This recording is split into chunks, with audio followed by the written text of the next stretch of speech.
using the chat. You can write a PV or comment or question or anything if you want to say something. So then I'll write that down and give you the floor. But please don't use the chat for overall discussion. If you have some important links, etc., or something quick related to the procedure, for example, if you can hear someone, you can use the chat for that as well, but please don't use it for dialogue. What else about the votes? As before, we'll do the voting using the raise hands function. First, I will ask for the yes votes.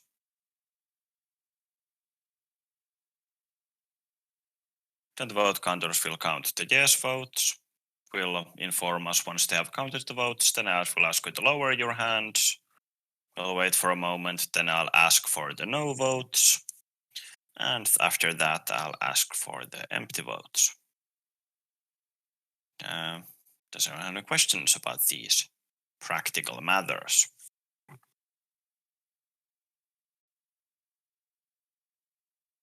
Apparently no. And a quick checkup. There are interpreters and OBS ready.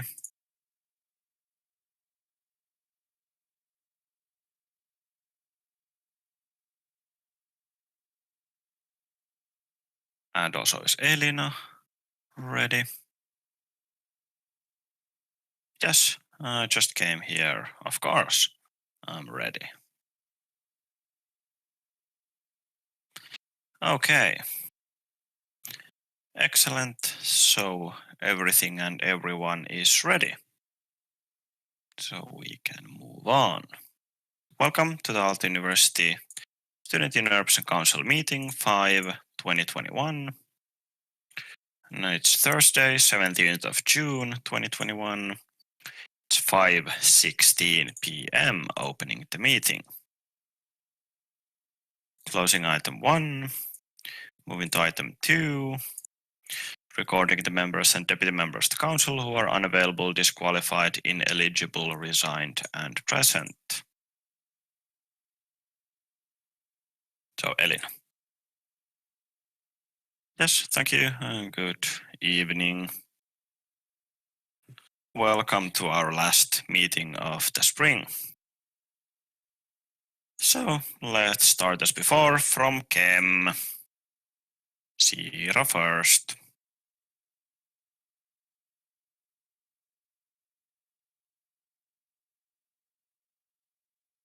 So to have Arstila, our municipal councillor, and also congratulations to Arstila for a seat on the municipal council.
And do we have someone whose name was not mentioned, but who has the right to vote?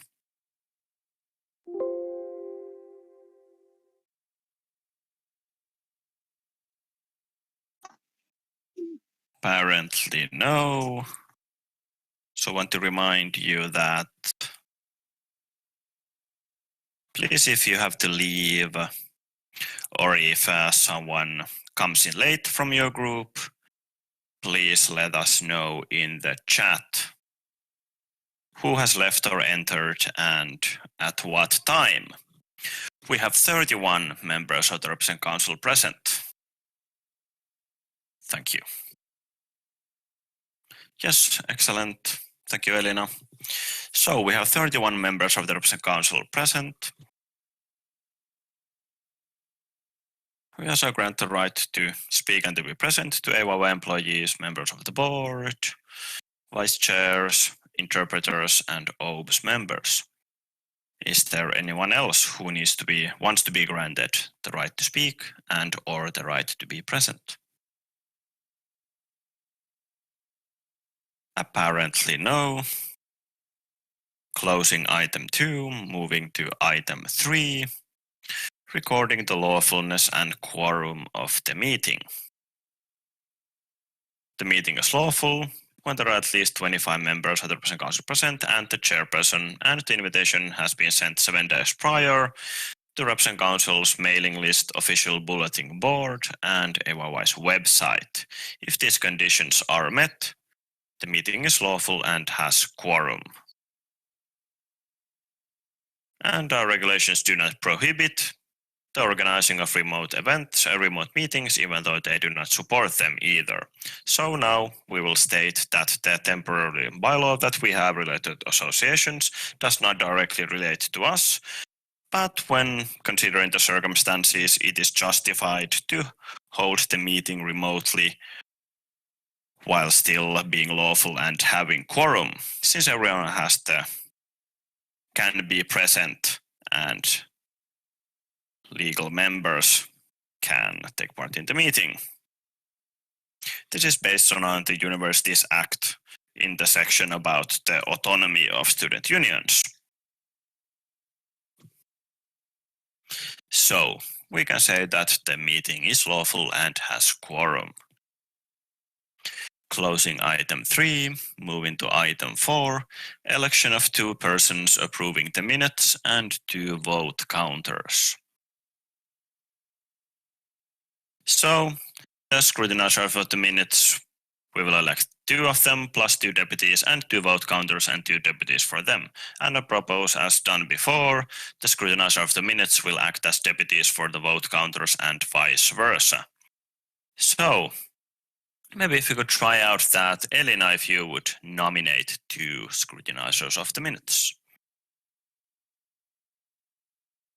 Yes, I propose Joona Huikuri and Ella Ryhänen as scrutinizers of the minutes.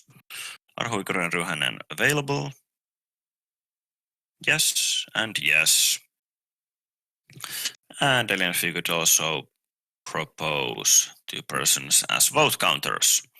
Yes, for vote counters I propose Christian Segerkrantz and Nico Ylä-Poikelus. Are Segerkrantz and Ylä-Poikelus available?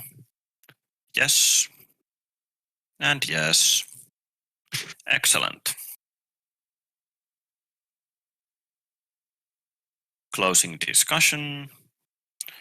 And scrutinizer of the minutes, we have elected Huikuri and Ryhänen. Their deputies are Segerkrantz and Ylä-Poikelus, and vote counters are Segerkrantz, Ylä-Poikelus, and their deputies are Huikuri and Ryhänen.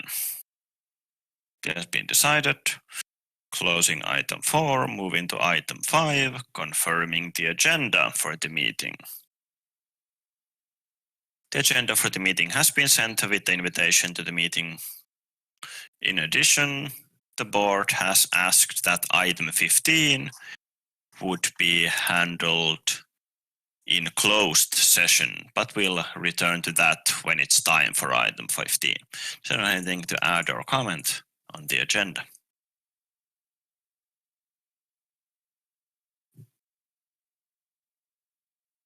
Apparently no. So we can confirm the agenda. Closing item 5, moving to item 6, announcements. Opening discussion. Any announcements to make? First, we have Johnson, please.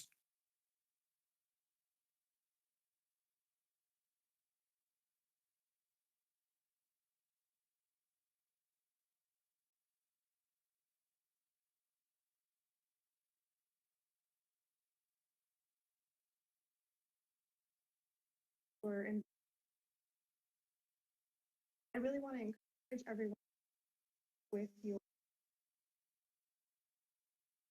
part of the reason this is because voice, but maybe not. But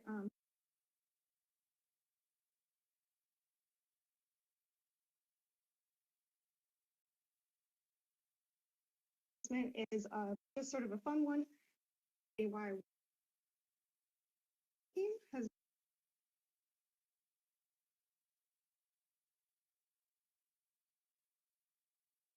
insights. There were proposals. Some of them were really impossible burgers for everyone. I think it's just really fun to see.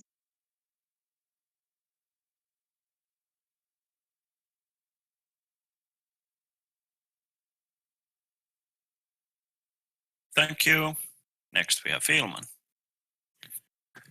Thank you, Fihlman from Balti. I'd like to announce that summer has come to Otaniemi and it's very hot in here. Yes, this is true. Thank you. Any other announcements?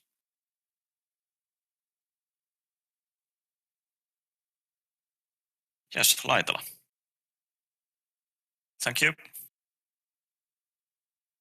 Can you do the same theme as in the previous meeting? How our vaccination schedule has progressed, so now people in their 20s can already book an time for their vaccination.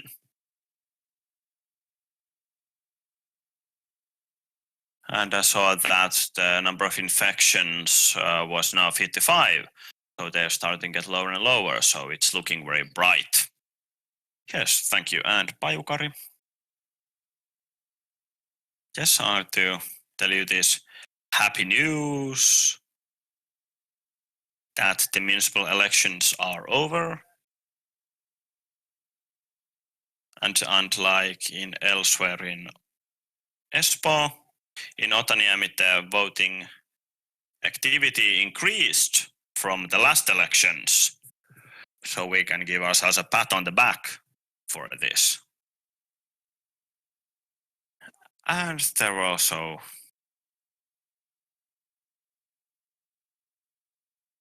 several Aalto people were elected to municipal councils. So that's great. A victory for democracy.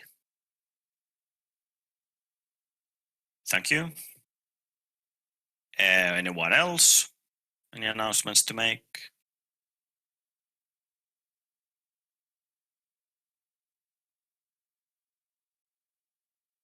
Apparently no. So closing discussion. Closing item 6. Moving to item 7, latest news from the office. A member of the board, Julia Tofferi, presenting the latest news from the office. Yes, here I am. Just a moment, I'll start sharing my screen. Can you see it now? Is it in presentation mode? Yes. Hello everyone and good evening. So it's my turn today to present to you the latest news from the office. Yes, I'm the member responsible for educational policy in the board. So first, what the board has been up to. We have met with the Aalto University's administration. We talked about the autumn's hybrid world and the meeting practices for student representatives. We also met with the Aalto University's foundations board. We talked about the Aalto community and how to develop it. And also what is the foundation's role in that. And how could we together build an even better Aalto community? We also had a workshop on the facilities of the student center that Emily already kind of mentioned. Employees have already taken part in this discussion about the student center, and we're also engaging volunteers at the moment. We also took part in the Stand with Belarus campaign, since we were asked by Amnesty. We also took part in it last autumn. It has not yet been made published our video, but this Stand with Belarus campaign is related to the demonstrations, the protests held in Belarus. And we took a stand because the situation is such that even some of the students in Belarus have been kicked out from the university after taking part in the demonstrations. And yes, the board's last meeting before our summer holiday is held on the 6th of July, and we will be on holiday for the month of July. Then about the COVID issues, our COVID exit plan has been finished now. It's completed, and we had this Q&A event for our special status associations, and we also distributed our corona exit plan to these associations. We are still working remotely. We will assess the situation in August. Some of our rental facilities are also closed, but we have opened some of them. But the biggest ones, they are still closed. And in the last meeting, we talked about our club and storage facilities. There were received a lot of applications, 20 applications to our club spaces and 30 applications for our storage spaces. Here you can see the associations that were granted club and storage facilities. And here we prioritized special status associations that didn't have any facilities yet in the Tekkari village. And yes, the new name for our museum is now called Museum of Student Life. We received more than 100 name proposals, and we selected 15 of these from the proposals and selected the name from these. And there was a wide representation in the expert group.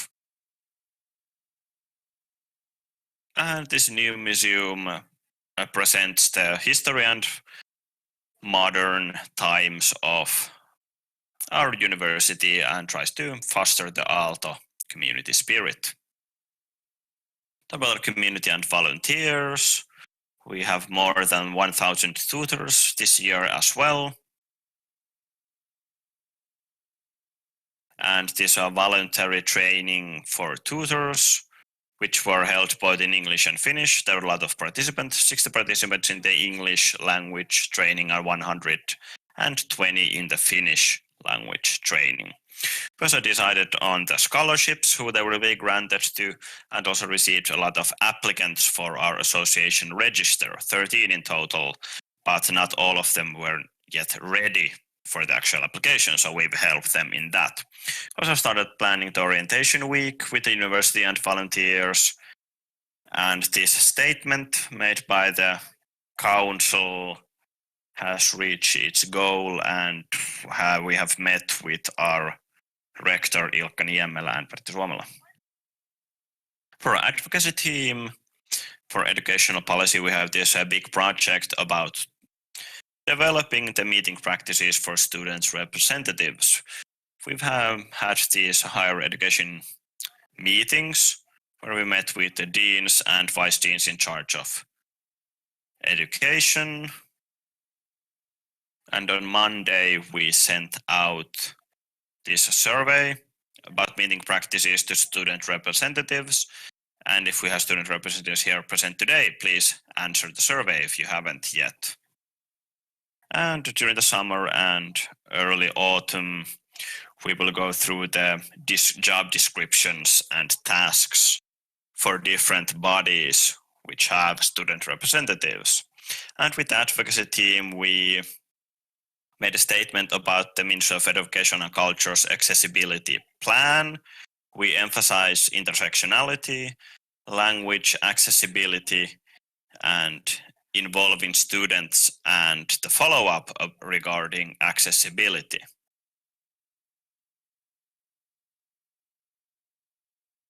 And a few words about municipal elections. We had 2 election panels. The first we did with the World Student Capital, and then AYY had an English language election panel with an environment theme as well. The kind of power relations are pretty much the same in the municipal council. The biggest party was the National Coalition, the second biggest was the Green parties, and as a surprise, Liike Nyt also got 1 seat. And as already mentioned, the voting activity here increased by 20.6% in Otaniemi. And 54.7% was the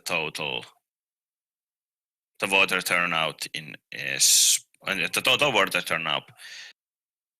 And total voter turnout decreased by 2% from last elections. And we thought that maybe the reason.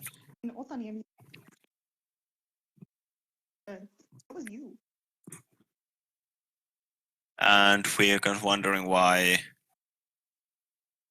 we had the budget. Well, yes, we have the 2 communication workshops are now finished, and our communication strategy should be finished soon. We have used a bit over half of our budget. And here in these 2 pictures, you can see our most popular Instagram publications, posts. About our housing and services, we had 3,269 applicants for our apartments, and 2,269 of them didn't have an AYY apartment. For studios, applicants 2,676. For shared flats, 662. For bigger apartments, 931 applicants. And freshman applicants, we had 624. And exchange students, 228 applicants. And we accepted almost half of the applications. But the most common reason for rejections was an expired, outdated apartment offer. And we'll also go through the feedback very soon. And about our real estate properties, you will hear more about our real estate that we are about to sell, reassign in the future, and also about Miestentie 2, we will look at alternatives to get the project forward. And preliminary negotiations regarding Otakaari apartment projects are underway, and Espoo has also started the street planning for Otakaari. That was it for me, so now we can move on to the questions. Yes, thank you, Julia. Opening discussion.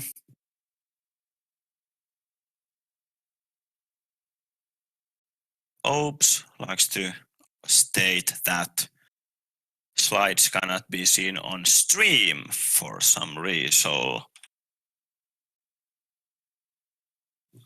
Yes, I want to talk about the YouTube stream.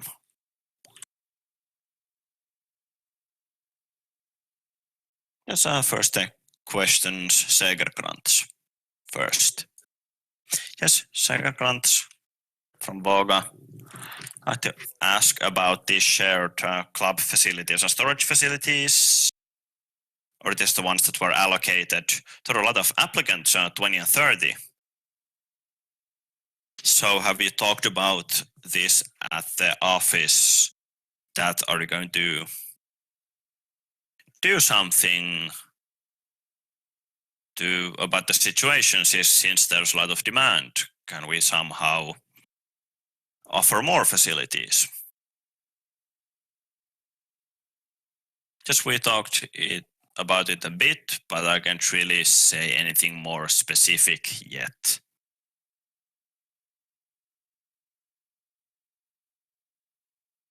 Thank you.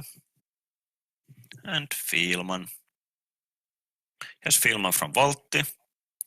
So to comment that AYYE could increase storage facilities by using the Otokari 18A, the basement floor, which is not a storage for AYYE. It would be room also for association storages. Could you tell us a bit more about this Miesten tie 2 situation? Could someone else from the board answer this question? The Miesten tie 2 project.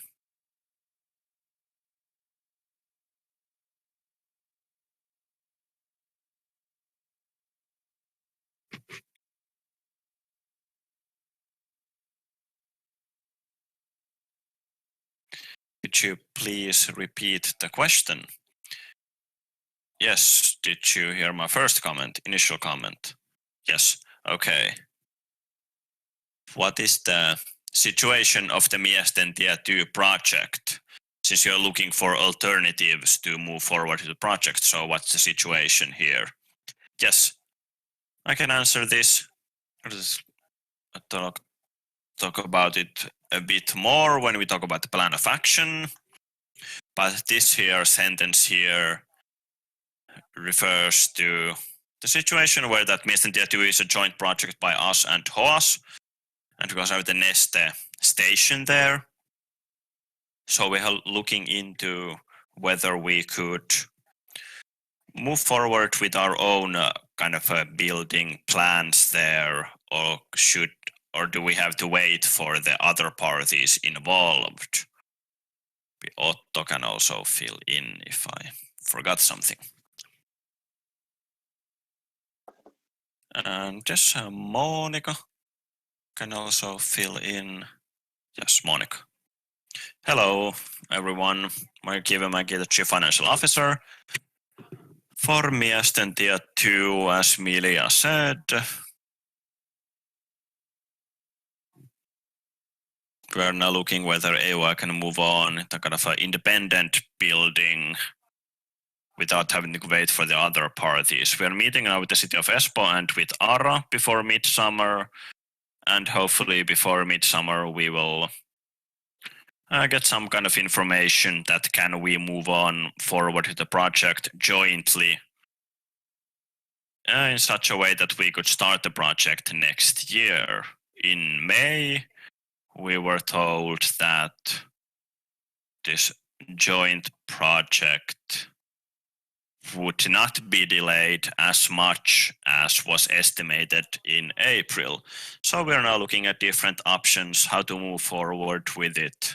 We have these two options, whether we will do it ourselves or as a joint project. And according to our current information, it would seem that it's possible to start the project next year with either of these options. We want to prioritize this joint project because a situation where we would start with the project by ourselves, but could get people so that the construction site would kind of be there before people can move in. So that wouldn't be very feasible. So we're looking into the situation. But at least the option that we can't building is off the table. So we can move on with the project. Yes, thank you. Any other questions, Laitinen? Yes, Laitinen from Skisma.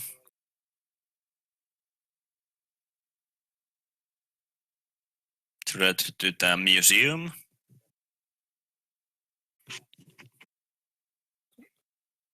since now it has a new name.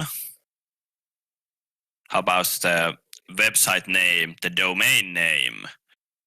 Because I think Opiskelijakulttuurimuseo, the Finnish name, is owned by Tampere University or Tampere Student Union. Or have you considered purchasing, for example, museo.fi domain?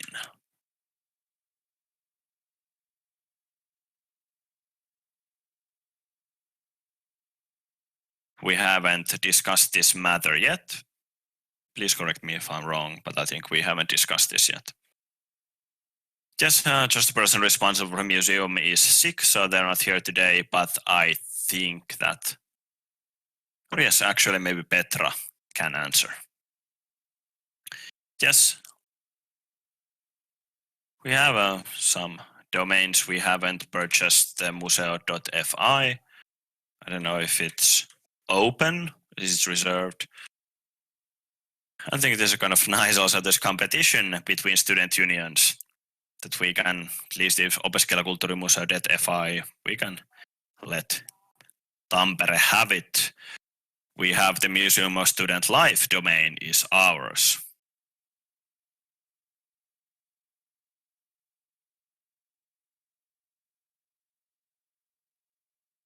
And there are some situations that, for example, this Sähköinsinöörikilda leads to Lappeenranta and not to Oulu, for example. Some kind of different situations. And we'll look into it whether we can even get this Opiskelijakulttuurimuseo domain from Tampere, because I think it's nice that we have this kind of a competition going on with other student unions. Thank you. Any other questions about this item?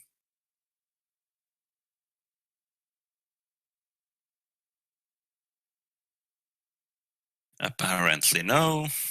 So, closing discussion, and we can move on to the decision. The motion is that the council decide to record the latest news from the office. This has been decided. Closing item 7, and moving to item 8, latest news on the Plan of Action 2021 mid-year review. And we will have Milja taking us through that item. Please go ahead. Great, I have managed to unmute myself. So, good evening to everyone, the Representative Council on my behalf as well. And I will put this into presentation mode. And do you see this right now? Do you see the presentation mode or the other one? I think we see the other one. We see the correct one right now. Now you can see the correct one. Okay, good. Great. So good evening, everyone. My name is Milja Leinonen. I'm the chair of the board this year, and the topic that I'll be talking about is the action plan summary. So for today's agenda, first I will have a short summary for what we'll be discussing today, and then we'll go to the topic proper and go over all of the action plan projects that we have, and this sort of halfway point of the year check up on where our projects are going, and then we can have a discussion for questions and comments on any of these projects. First, the action plan. It's the most important document that the representatives use to guide AYY activities, and it's usually defined for the following calendar year around the end of the year, so around November or so. And the board is responsible for overseeing that the projects actually finish and are carried out. And this guiding document has such a great significance to us, and that is aided by the fact that we're in the representatives given sort of interim updates on where the projects are going. And again, I want to emphasize that the action plan is a plan, and it was also very relevant for us at this point of the year that to look at how the action plan is working for us, and is there any reason to make any changes for it. And before this presentation tonight, we have discussed this with the committee, with the management, to look at, we have this sort of status log where we every week, every other week, when we catch up with each other, we have the update the status log to see where the projects are going.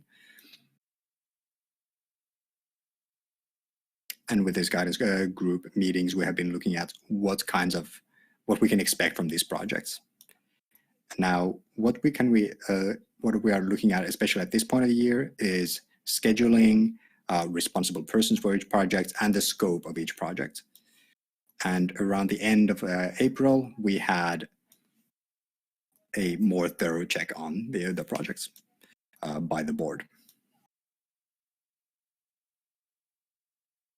And something that is important for us to look at with the project is what is the board members' role with each of these projects, and what is the employees' role in each of these projects, and who has specific areas of responsibility with them.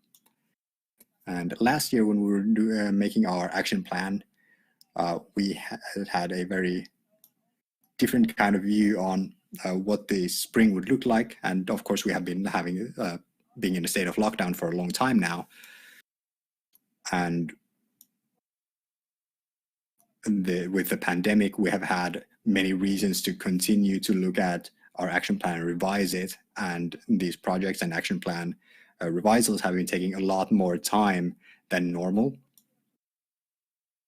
And that means that with several of our development projects, we have had to down prioritize them and make sure that both the employees and all of the volunteers stay up to date on matters.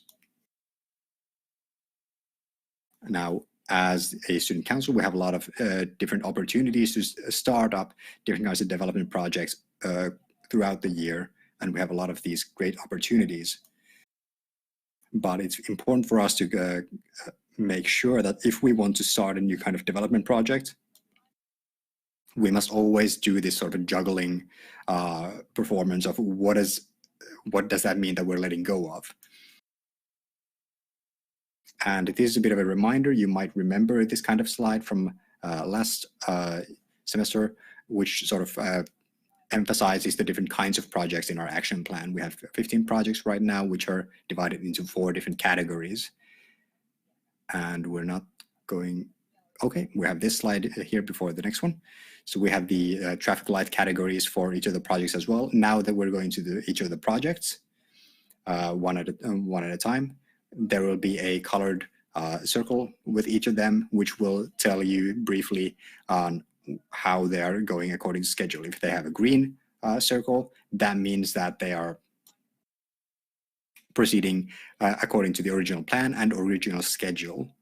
If the light is yellow for any of the projects, that means that the project has changed in some way from the original documented form.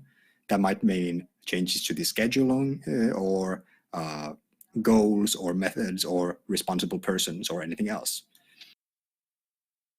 And we also had the option of when we were doing this assessment for the red light, which would mean a project that is burdening us and doesn't serve the student council as it is, which then we would need to prioritize, down prioritize or get rid of those projects. But I can already spoil it for you. We don't have any red light projects among these current action plan projects, only green and yellow ones. So first of all, the first project is developing messaging that reaches students and is relevant to students. The responsible persons are our communications team and communications responsible board member, Sara.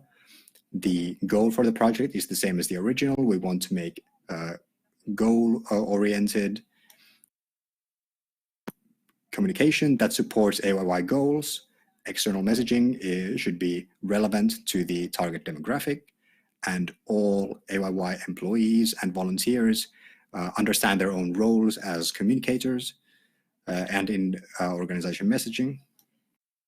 And there have been no changes to this project in general, but we have chopped it up into smaller sub-projects.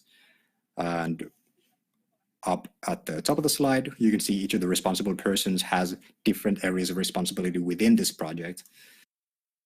And we'll be working together with Teker And we have had 2 workshops so far for this project, which we were expecting results from around the next few weeks in the summertime.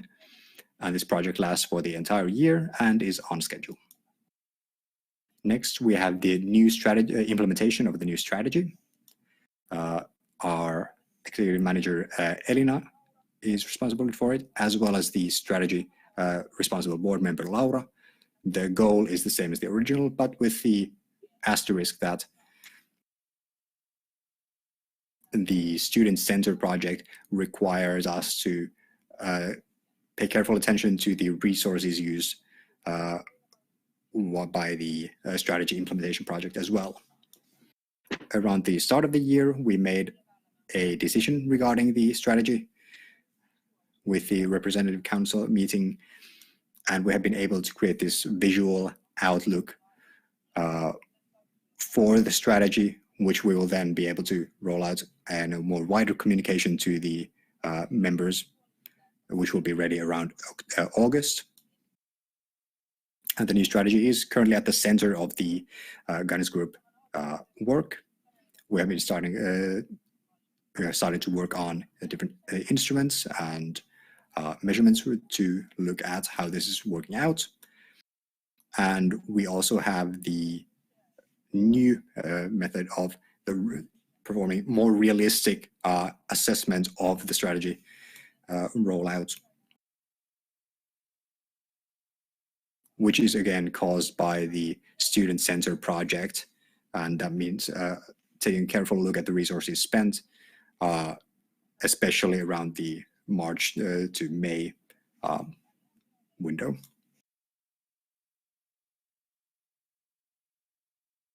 And additionally, we also need to pay attention to that when we are making the 2022 action plan, that our action plan, that the strategy is very visible in that action plan, no documentation at that point. And the goals for the strategy, many of the strategy goals are moved to the autumn semester of the year, so they will be ready around that time. The next project is sustainability, being visible in all of AYY's operations. This is one of our yellow light projects, and the reason that it is a yellow light is visible in the responsible persons field. We previously had a person who was responsible for sustainability matters when we were starting up this project, and that person has since moved on to new challenges in their life, and we have not been able to recruit a successor to them so far.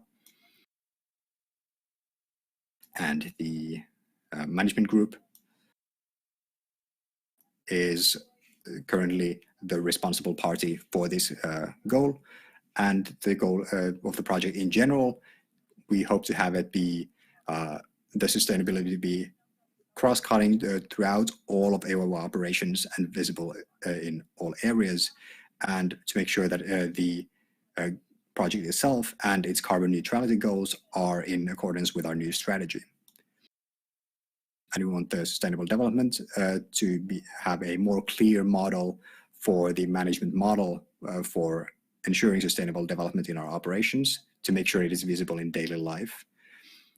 And this also includes unifying reporting, messaging, and follow-up methods, and committing to them, which is still an upcoming method, and as well as setting concrete goals to minimize environmental effects. We have not been able to define this carbon neutrality report yet. We have not been able to commission that yet.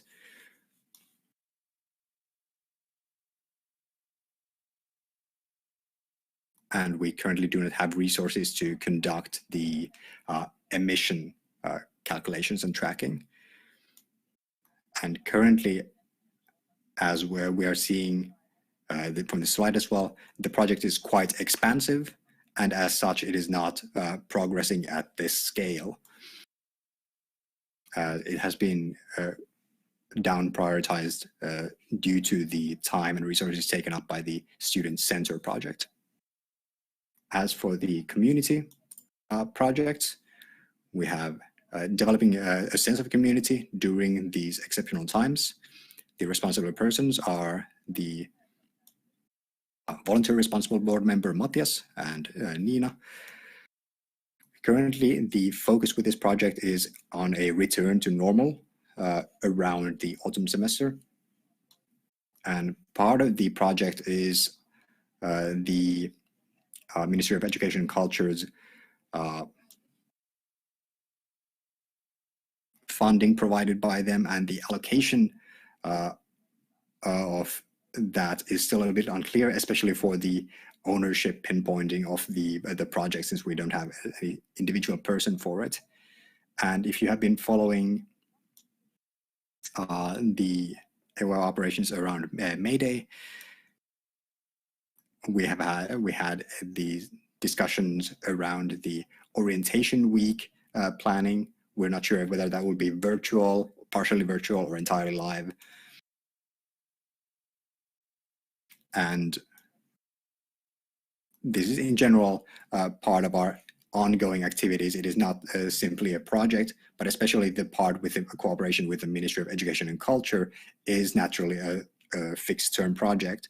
So that is what we are prioritizing with this project itself. It is technically a 2-year-long project.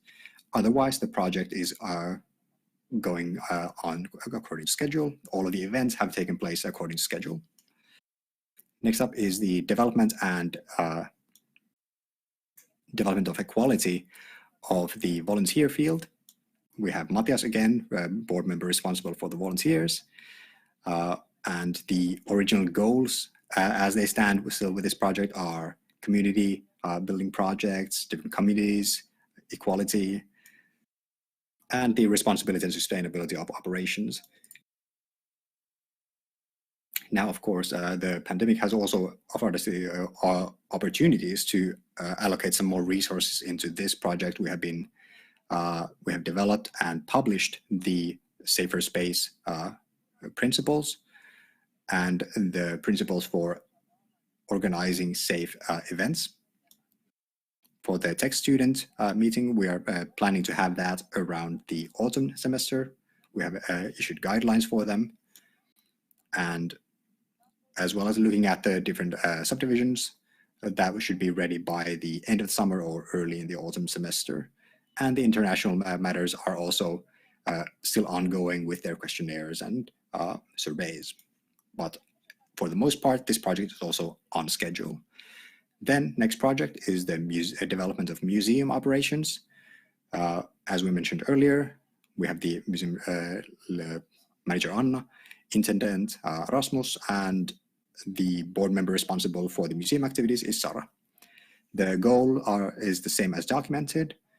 It is intended to cover all of Aalto's fields, and especially the name update and the exhibition, the collection updates are in the center of this project. And that has been ongoing quite strongly in this spring. The name has been published in the spring in April, and the collection and exhibition updates work is ongoing from May to August. And then in autumn, we intend to have the guidelines for that project, for the museum updated. Next project is the association classification and updating thereof. We have Sara, again, the board member responsible for it, and we aim to ensure the clarity of the original goals, which are the facilities and spatial needs of the associations, and classification and the general association guidelines.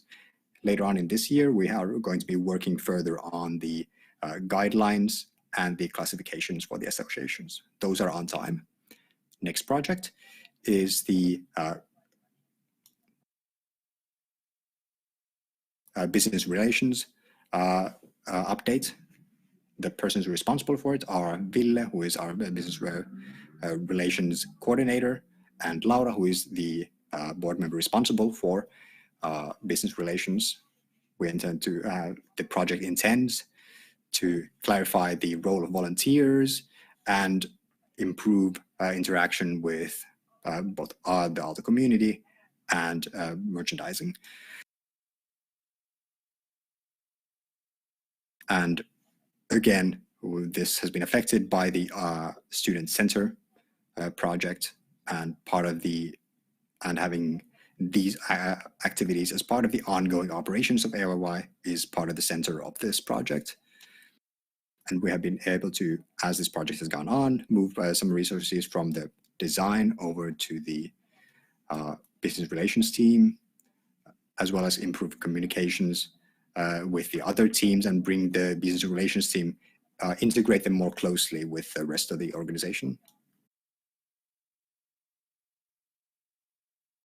And the development of the YTMK operations has also been active around the early of this year. The project has mostly been a little bit behind schedule for new business relations, which has not been able to continue normally due to the pandemic situation. But now that seems to be picking up, and it is possible for us to reach the goal of the schedule again. Okay, that was quite a lot. We now have the advocacy projects and then the housing projects left. Hope you're staying up to date. The municipal elections are now come and gone. The project representatives there are Lauri and Tiina. The goals have been the same as originally. And this spring, we have been preparing the visual outlook and the messaging contents for the municipal elections and organizing 2 remote panels. And it has been it has been behind schedule on account of the municipal elections being postponed, but otherwise they have been on schedule. Then for the language guidelines, then the update thereof, we have Valisa and Rebecca, the responsible persons for that. We have commissioned master's thesis to support the update work for the language guidelines, which will be ready around the autumn semester, and those will be supporting then the renewal work, and that is entirely on schedule. For the representative elections, the responsible person is our HR and administrations manager, Annika. No changes in the goals there. We want to continue to increase the turnout and the awareness of the elections. And the KVL committee will be having its meetings entirely normally according to schedule. No changes in that project. And the new election system causes a little bit of a headache and additional work, but otherwise it is intended to be on schedule. And our civil service member, Touko, will be helping out with this project as well. And that is entirely on schedule so far.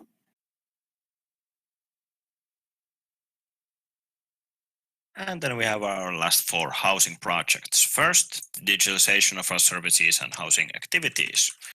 Minna, Monika, Petri and Tuomas responsible for this. So the goal here has been that in addition to the goals defined in the action plan, increase the compatibility of the selected partial solutions, make sure that the systems work reliably, and also that our system information is reliable. This is also related to the everyday services at our central office and their digitalization. For our measures, we are now starting to implement our member register. We are about to test our external rental system in addition to our own rental system. Then we have this need evaluation of our real estate system. Then we also would have this maintenance sheet in addition to Domo and different rental systems. Then we have had a statement about the future of Domo.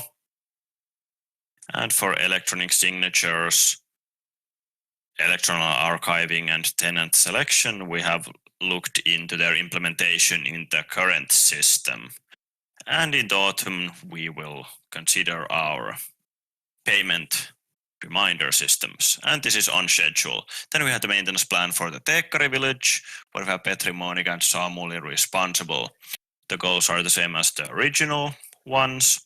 So what we've done in the spring, we have analyzed the demand for our current property stock and gathered information to support our decision making. Then we have a tenant survey, which will be finished now in June. And we also received some survey information out of Domo. Then information related to the state, the condition of our apartments. We're looking into that. Then we have this facelift concept. We are now polishing the objectives related to that. And you should note that in Serviniemi, for example, we need to do more bigger renovations that also do something with the surfaces there. So big renovation there is needed. Then we also will look into the future of Serviniemi as a whole, looking at the big picture to find the optimal solution. Then we have done canvassing for our shelters and our parking spaces. And we also seen that we need more services on the campus level. And this has been worked on as kind of as a part of several projects, and this is also a project that will continue as the year changes. And we try to make sure that the realization or the planning of new buildings will not slow down the completion of the plan. There are tenant and customer communication, developing content related to that. Minna and Essi are responsible for these projects. The goals are still the same, but we also have an added goal of the acute communication need for housing and its implementation. We try to take things forward and develop them actively. And now we are starting to utilize the results from our tenant satisfaction survey when planning for the future and implementation. And this project is well in schedule. And last, we have the program for responsible new construction. We have our person responsible, our project manager who will be recruited, and Monika, Petri, and both persons responsible in the board, Samuli and Otto. The goals are same as before. The most essential measures here are the recruitment of a new project manager for our new buildings. We have thought that maybe we could combine on board sustainable development person to this. We have tried new ways to involve tenants, for example, easily approachable surveys. Then we have also thought about the prioritization and schedules of projects and new buildings. The main focus is on Miesten tie and Otakaari, and in Serviniemi we want to commit the new buildings, but we also need to look at the overall plan of the area. For facilities programs, we need to analyze our information related to demand and information we have received from customer surveys. And the emphasis on responsible new building will be on small studios in our new buildings, because that's what people want the most. And as Miesten tie was already mentioned before, we will look into what are the kind of preconditions for the project. Can we move on as a joint project? We also analyze AYY's possibilities to start building before the other parties if needed. So the other parties make the timetable pretty strict. So that's why we have looked into it, because they can't really be flexible to other parties. And the timetable here is that we try to get this done this year. And that was it. Hopefully this was useful to you. Now we have time for questions or comments. And with a grain of salt, that remember that I'm not personally responsible for all of the projects, so I cannot maybe give all the details to you. But please feel free to ask. Yes, thank you for the presentation. Opening discussion. First we have Emil Fihlman from Voltti. Thank you. For this matrices system, will it be implemented? Have you discussed it related to the classification of associations and the grants? That's my first question. My second question is that what kind of facility rental or facility reservation system, what kind of system are we going to introduce? Could you clarify what matriisi is? Yes, previously, the European Council, we have proposed different solutions, different models for the classification associations and related distribution of grants, how to make it easier.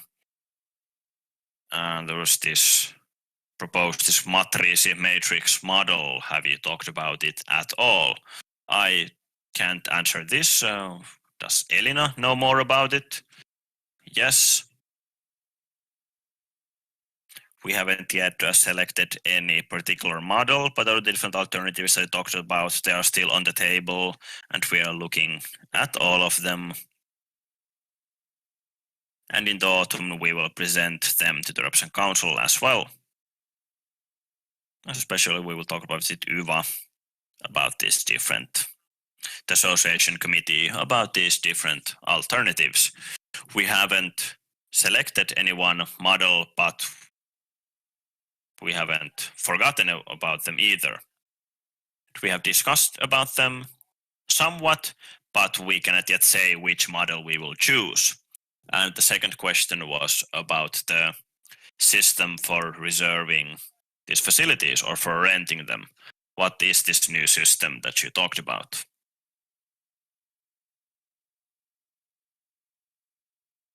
So for our facilities, we have looked for alternatives, because in some of our one-time rental facilities, they are empty quite a lot. So how to make them kind of more profitable, to get more use out of them. Monika, correct me if I'm wrong, but I think that this saunat.fi website that lists the saunas in the Helsinki capital region, we have considered that maybe we could add our sauna facilities there as well. So this would be kind of that would seem that if some kind of sauna facility is empty even after the booking round, we could add those days there. Yes, this kind of I just want to say that these open facilities are important for our members, that they can also organize the smaller events, make it easy for them.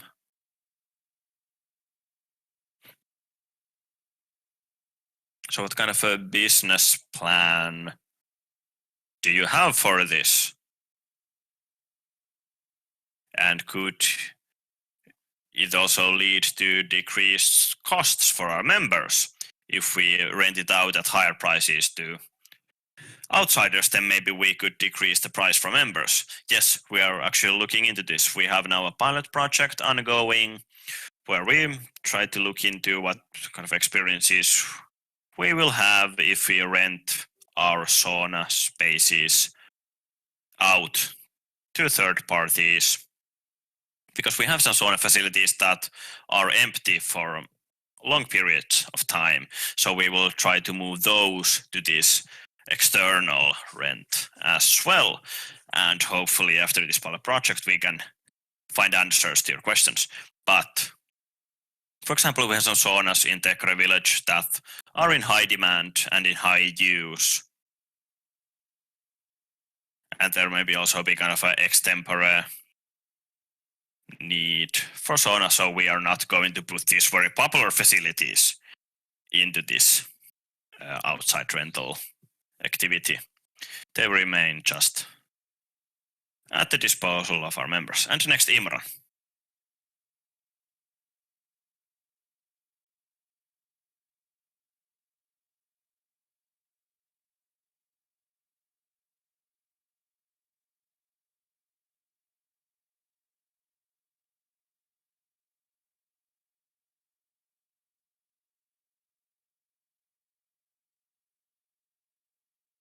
Yes, thank you for the question.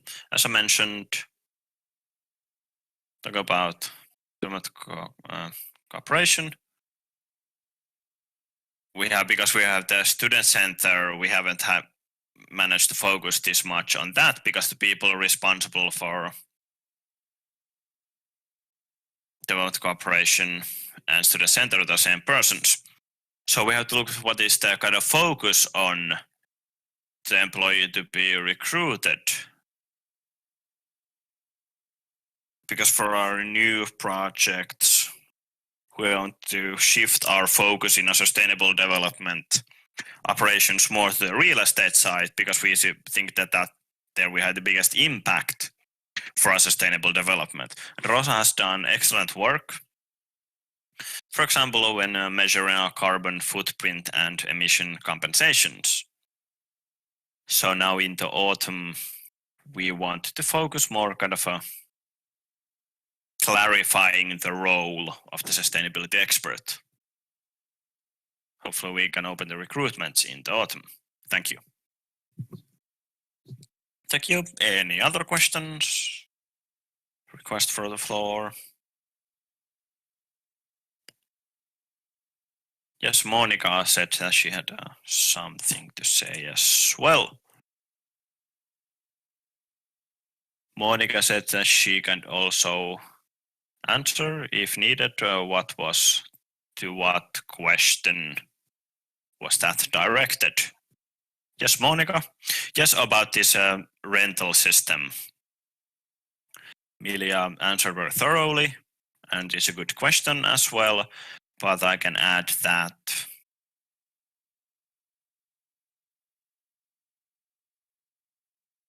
we're not about to test this just because of the need of the rental facilities or the demand, but it's also because the IT sector has said that we need to replace our current rental system because it's really challenging maintenance-wise. So that's why we have this kind of a light experimentation pilot project. If we could, what kind of a system we could use in the future? And the Sauna online system, external system, we could also use it for kind of booking the sauna for tenants, which are these free sauna shifts for tenants.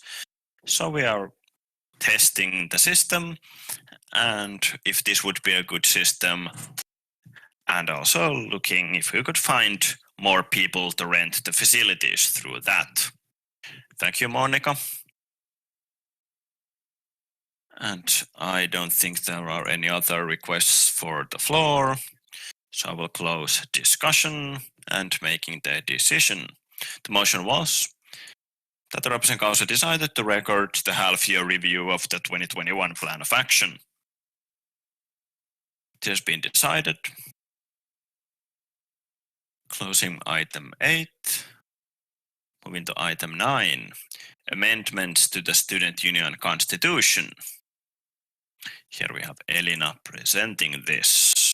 Yes, thank you. Just open the document. We went through this actually in the previous RepCo meeting. Can you see it? Yes. Excellent. Let me scroll to the beginning. So we approved them in the previous RepCo meeting, but we have to approve them in 2 consecutive meetings, so we would have to do it again today. There are no changes, of course, so these changes are still the same as in the previous meeting.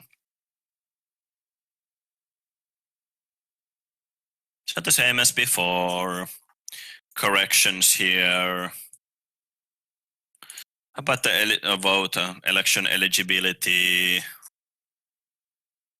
then we have to change the numbers of the sections because we've added a new one. Then about the Representative Council meetings, the dates, we will make them a bit more lax. change the dates here. Then this paragraph here that enables the remote meetings to be held on certain conditions, which are defined there in the paragraph. And then here at the end,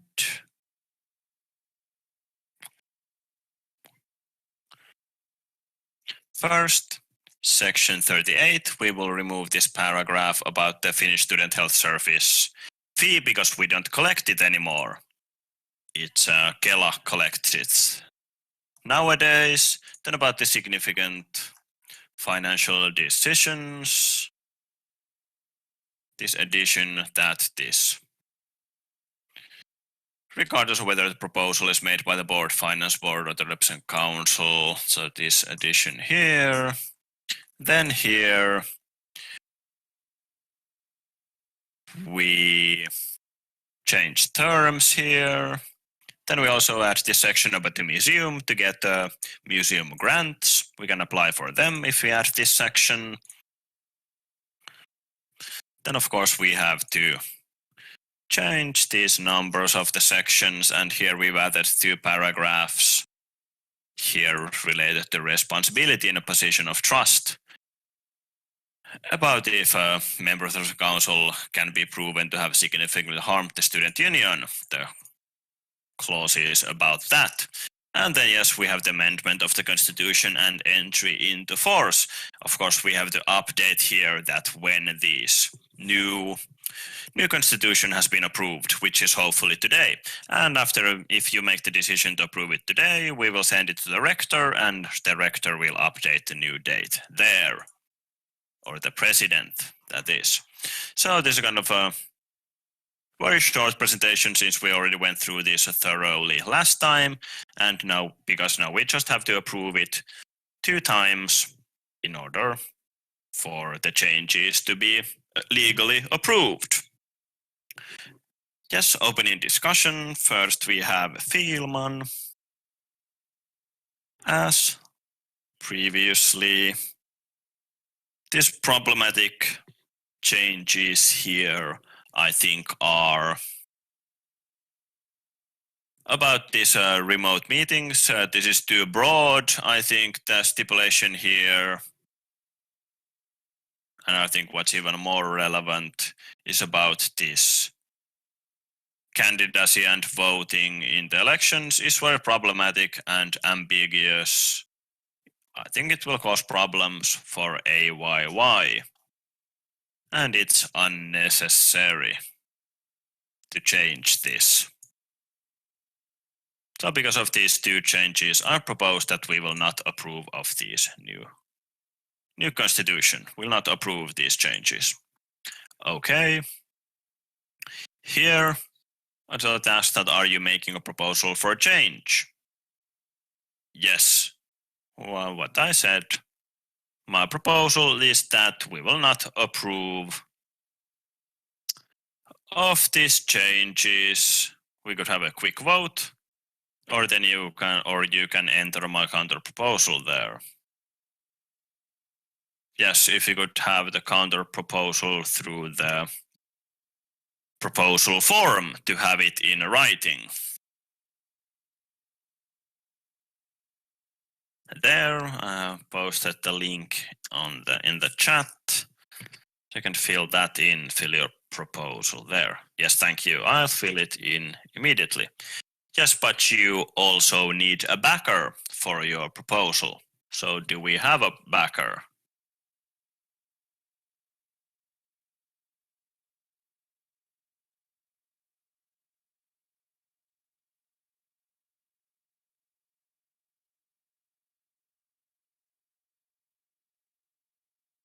Seems pretty quiet. Any other requests for the floor? Comments for this item?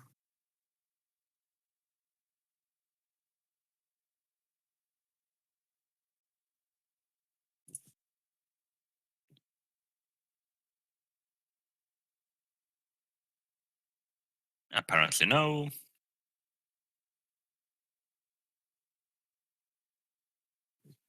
And we have now received a proposal for change in writing, a counter proposal, but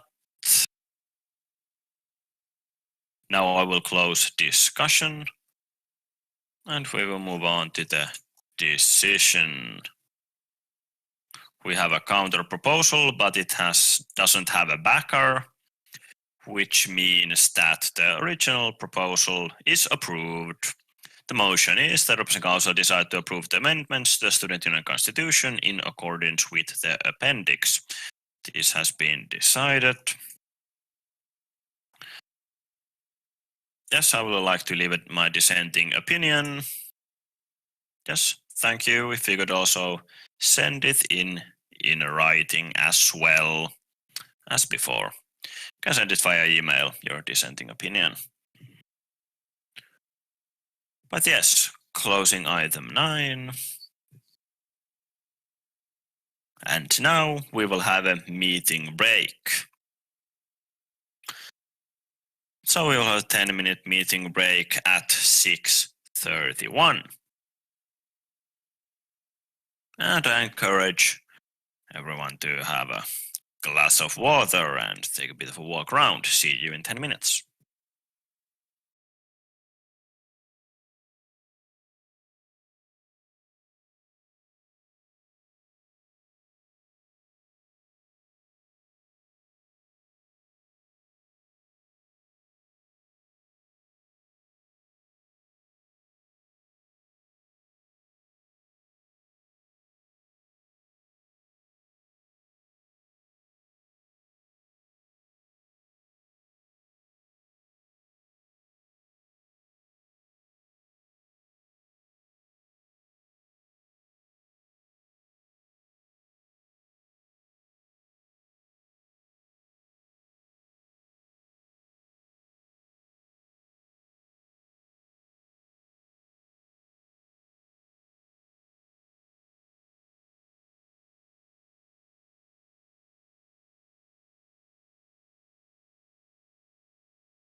All right, hopefully everyone is back at their own monitors. You can give me some kind of signal. I don't know if you have reactions on this. You can show me on the camera if you found your way back, and so I can see that we have people present at the meeting. That's great. Okay. And Elina, are you here, ready to continue? Yes, absolutely. Perfect. So in that case, we're now back from the meeting of the break at 18:42. And at this point, we'll move on to item 10, which is the amendments to the election bylaws of the student union. And Annika will be talking us through this. Yes, hello to all of the representatives. So I am Annika Mallinen, the AYYE Administration and HR Director. And the intention is to also approve changes to the election bylaws today. And these changes were already discussed at the previous RepCo meeting in May, but we will go over these once more. There has been no radical changes to them, other than the one change which I communicated in the RepCo list earlier today, but we'll discuss that in more detail once we get to that point here. So at the beginning, I will also tell you that we have crossed out struck out the points that will be changing, and the highlighted portions will be the ones replacing the struck out portions. And I will also clarify who are the persons eligible to vote for this.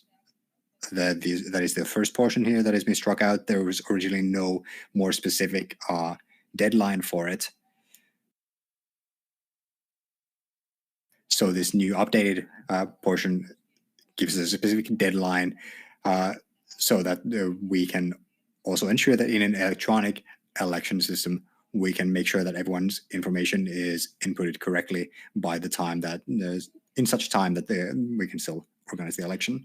So there will be 30 days before the start of advanced voting, which lets us have enough time to ensure that we have the information by the time the voting begins. And the next point here specifies a little bit about who has the right to vote. So for an electronic election, people's information are checked from the election and member registry. The member registry will send in election list for the specific election polling stations, such that the officials there can then check the person who's voting against that list. The next point here is the definitions on candidacy, who is eligible to be a candidate. Previously, we had 1 point more on it regarding people who would only, that candidates would need to be present for that academic year, but we cannot add that point here. That has been removed since the last time because that would be against the general rules of the organization. And it will also specify, as we commented last time, of which representative council term these definitions are related to. And it's specifically related to the upcoming representative council term.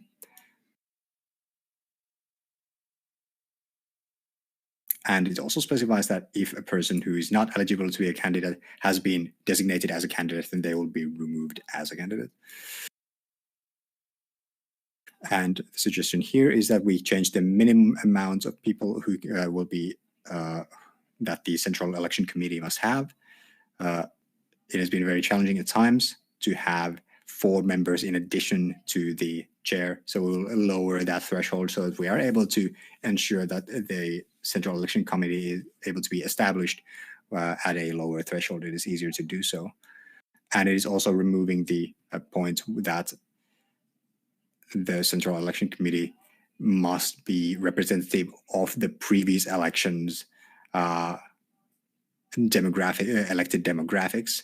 which is unrealistic, again, considering how difficult it has been to form the election committee at times.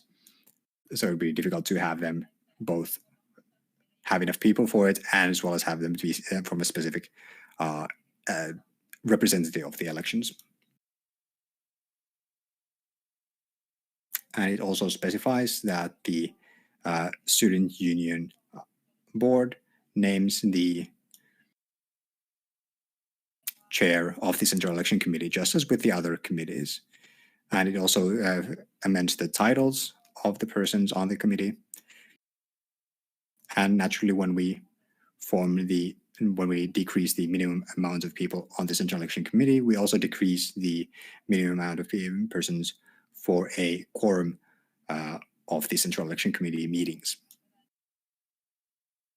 And it also specifies here lower down who is able to participate in the Central Election Committee meetings. We had discussions about, for example, are representatives in general able to attend the meetings? And this defines that the representative chairs, as well as other AYY employees and experts named by the KVL, by the Central Election Committee, are able to attend those meetings. And when the Central Election Committee has formally filed and presented their report following the elections, at that time, the Central Election Committee's term is concluded.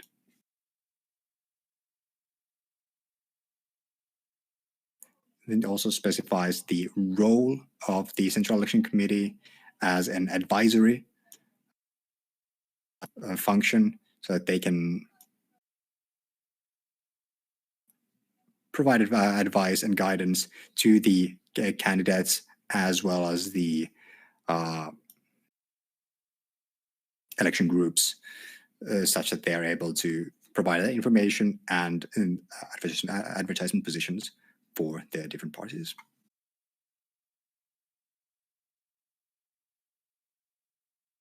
Then the election system requirements. The suggestion is that we remove this definite absolute requirement that the election system is based on an open source code, and make that a little bit milder, in that we favor systems that are based on open source code. But if it is not possible to acquire such a system, then we can be flexible about it. So it is an advisory guideline, but at this time, with the student union, we have very low IT resources. We discussed that at the last meeting, where our IT chief, Petteri, who has been operating with our previous system, he has since left AYY. So at this time, we have got a difficult situation with, we don't really have a realistic opportunity to have this kind of system that would be based on open source code. So and that kind of system cannot be just delivered as a complete package, start to finish. And then I think this is just an old relic that we're removing here, that the information security body can be named by the Central Election Committee, and that has been changed in such a way that the board will be the ones making that decision. And then with vote counts, it has been amended again for the electronic election systems. There will be the voting counts will be done at the Central Election Committee meetings, which will be immediately after the last voting day, where they will be counted and confirmed and signed by the persons present at the meeting.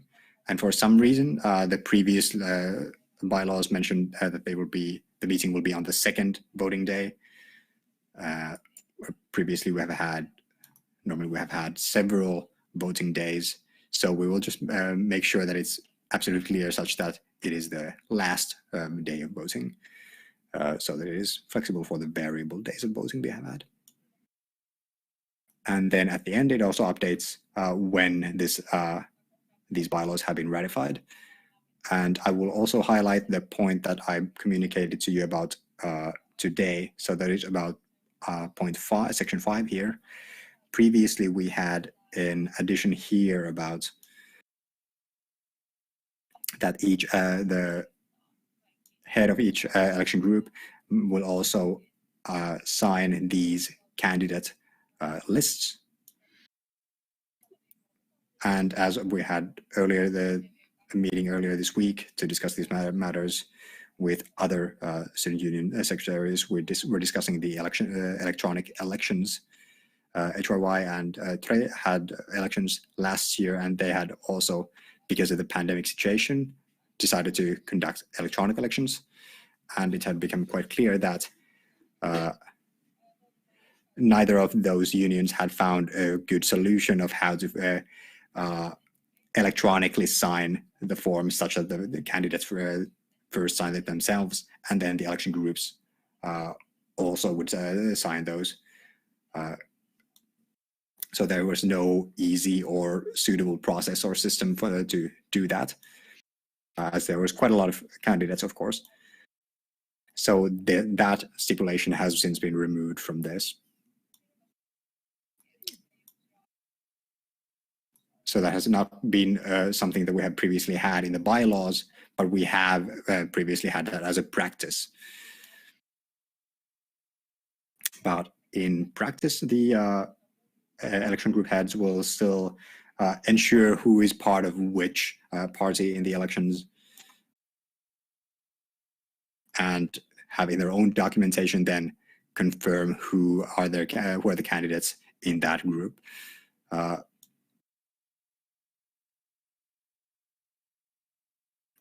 And that is, I think, in its entirety, all of this item. So this is the only bigger change compared to what we had at the previous referral discussion. Yes, thank you, Annika. And I will then open up the discussion. And first we had Sara Ikonen having the floor.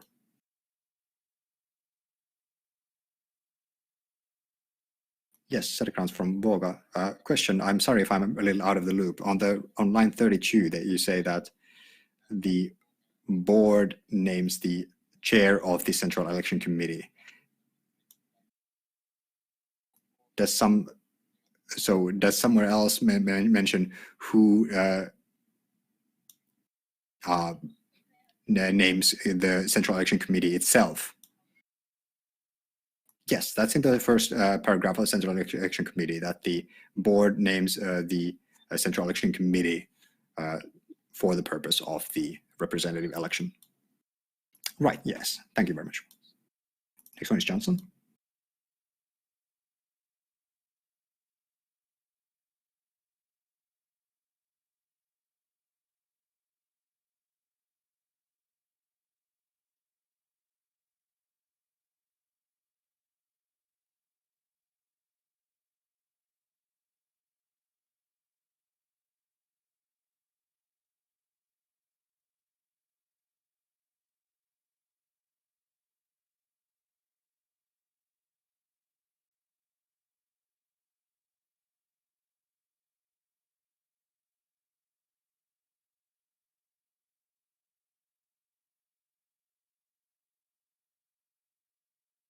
Yes, in practice that specifies it really for the purpose that the only people who can change it at that point are those who have already previously said that they will not be present enrolled for that semester, but then have changed their mind and changed it. And after the enrollment period has already concluded. So in that case, if they are in 30 days ahead of time, then they would still be able to vote. But otherwise, I don't see a risk in that.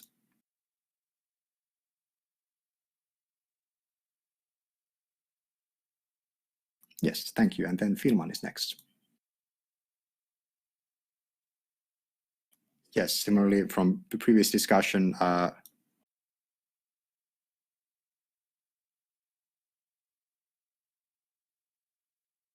regarding the persons who would be who are not in an employee relationship in the following term.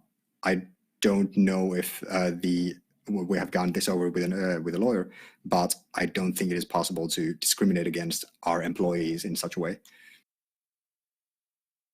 Yes, I would like to comment that we have several times had discussions about these changes with a lawyer.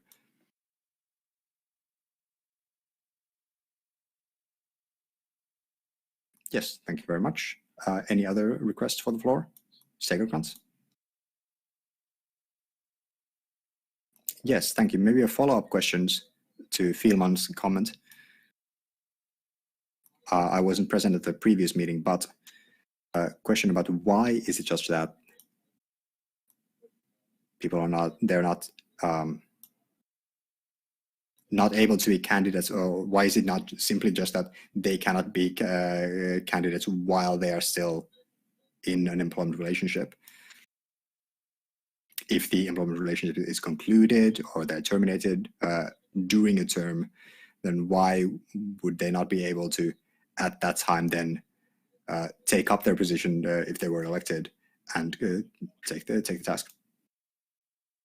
Is this directed towards me, or no, just in general? Yes, previously this stipulation was defined such that persons who are on a fixed term or long-term employee of the union are unable to be candidates.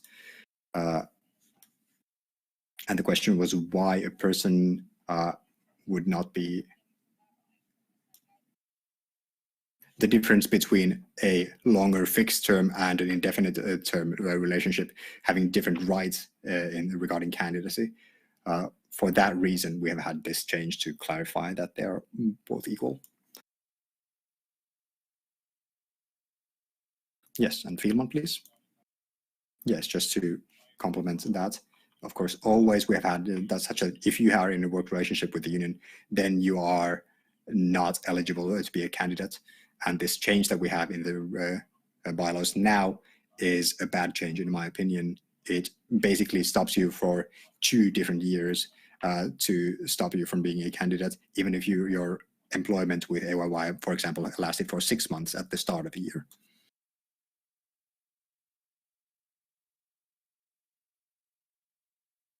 Yes. Any other requests for the floor?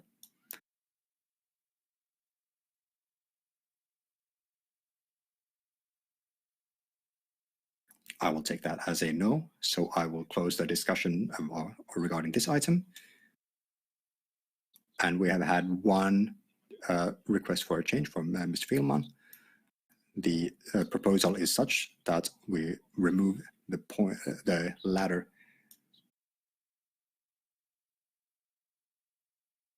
point from line 32 regarding the ineligibility for candidacy based on a working relationship. Does anyone second this?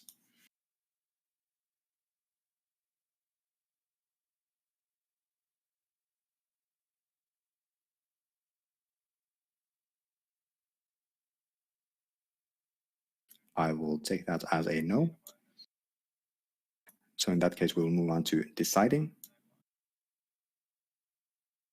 We have one proposal for a change, which has not been seconded, such that the original motion carries. And the original motion is that the representative council decided to approve the amendments to AYY's election bylaws in accordance with the appendix. And I would like to. And again, if you have any requests for the floor, please request them at the chat. But we will close discussion regarding item 10 and move on to item 11. Amendment to the rules of procedure of the Representative Council, and Elina will present this. Thank you. Just a moment, I'll open them up here. Can you see it? Yes. Excellent.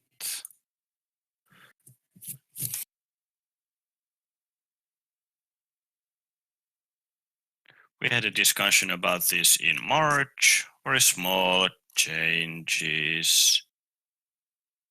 Correcting this incorrect reference to the student union's constitution.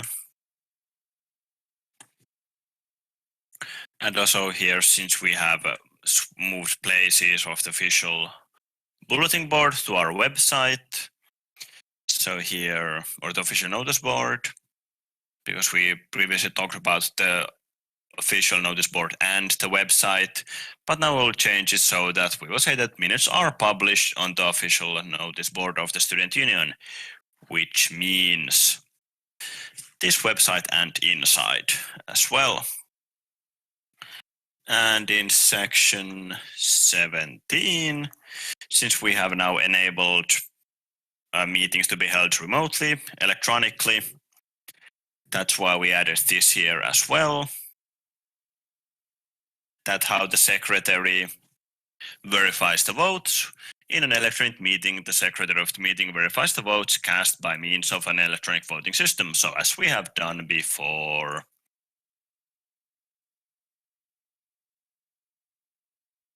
And I have used it as the secretary of the meetings. And also in section 18 about the elections. Here, kind of the same as in section 17. How to act in an electronic meeting where we have a vote. That votes are votes cast are verified by means of an electronic voting system. And those actually were all the changes to this document, to the rules of procedure. Any questions or comments? Thank you. Opening discussion, questions or other requests for the floor?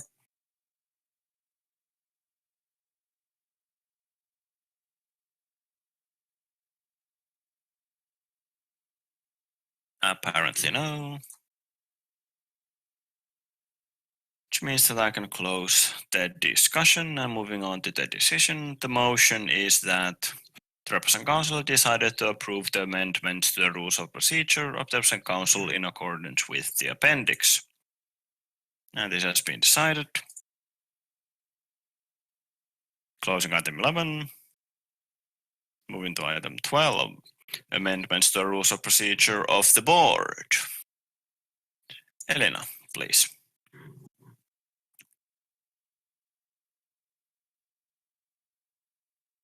Can you see it? Yes, great.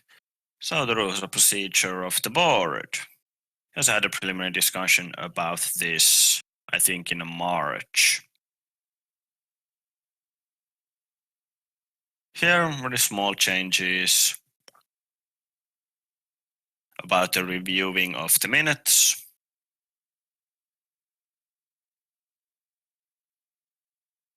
We had 7 days to review the minutes. We would change it to 14 regarding the minutes of the board's meetings. But also here we will add a section so that this would not make it more difficult to members to access the minutes. So we have added that the minutes of meeting will be prepared and published on the notice board within 7 days of the meeting. So we'll make sure that the members get the minutes to them as they have been promised. That was actually the only change to these rules of procedure. Yes, opening discussion. Any questions or comments?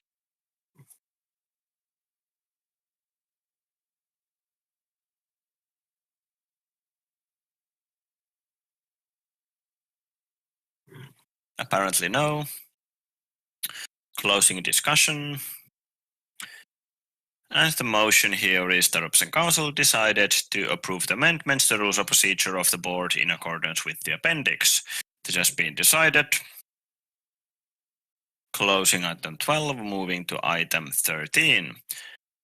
Amendments to the administrative and economic regulation. And I think Annika is presenting this.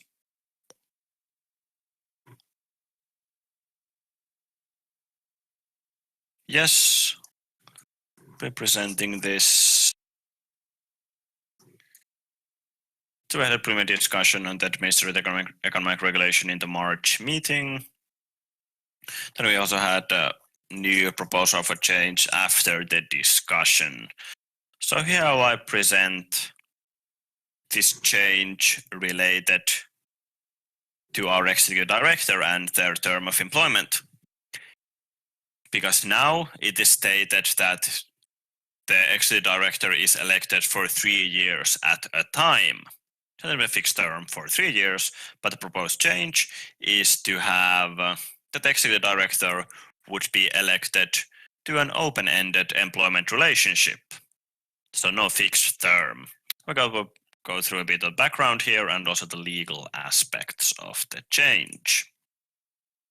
So in other student unions, the executive director, they are elected to an open-ended employment relationship. Because also the employment legislation has changed since 2010, after which the other student unions have transitioned to this open-ended, non-fixed term employment relationships. And we have been the only student union where we still have a fixed term contract. Actually, we were the only ones with who, but now who has also changed their regulations. So they also have an open-ended employment relationship now as well. And for example, Tekniikan Akateemiset, the labor union, has also given up this fixed term nature of their executive director's employment. And in the association sector, these are also usually open-ended, valid until further notice.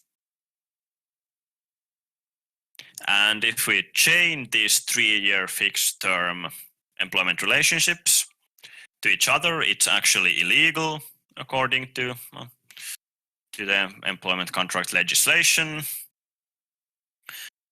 Here in section 1, paragraph 3, it states that employment relationship is valid until further notice if there is no justified reason for drafting a fixed term employment contract. And usually the justified these reasons are, for example, a temporary need, for example, because of the seasonal nature of the field.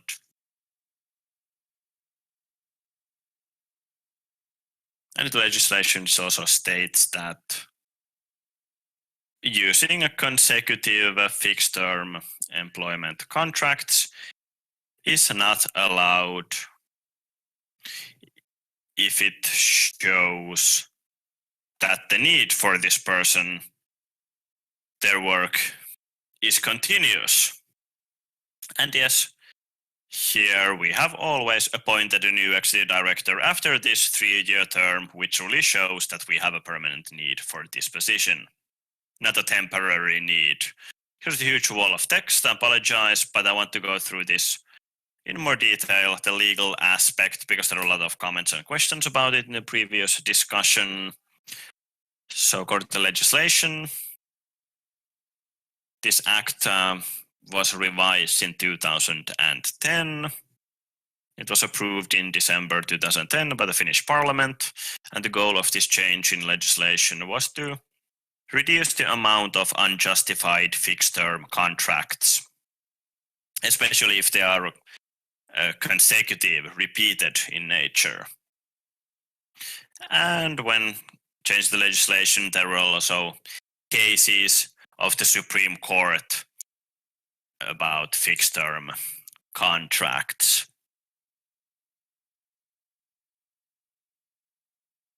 So there were several cases on which these decisions are being made.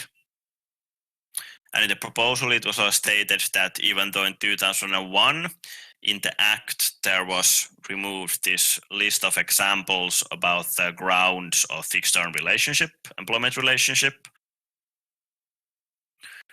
it also needs to be taken into account that the version of the Act from 1970 had these grounds for fixed-term employment relationship, which are the nature of the work being a temporary, substituting for someone an internship, or some other grounds. So these are things that we need to take into account if we consider the why is the employment relationship made for a fixed term.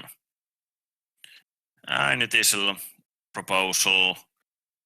There's also said that if the employer has a continuous need for this work, then it's not justified to draft an employment contract for a fixed term.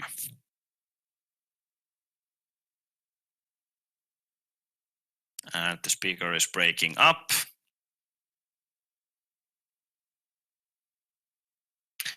And yes, this cannot be deviated from depending on the field, that these apply to all tasks and all fields.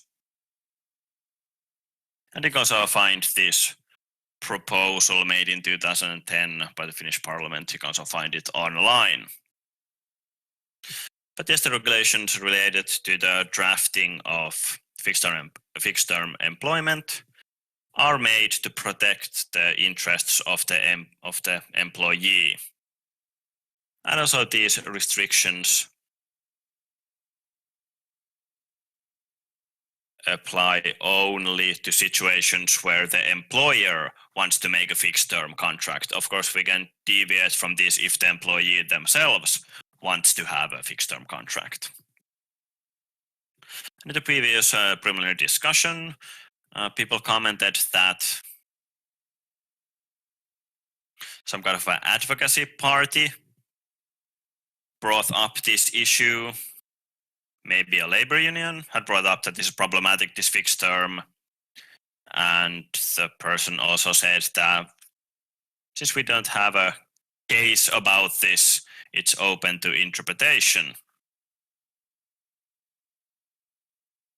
But when we look at the legal grounds and chaining together several fixed-term employment contracts, we have previous cases about this, which decisions have been made about. And we also talked about in the previous preliminary discussion, but this was not brought up by labor union or other employee advocate party.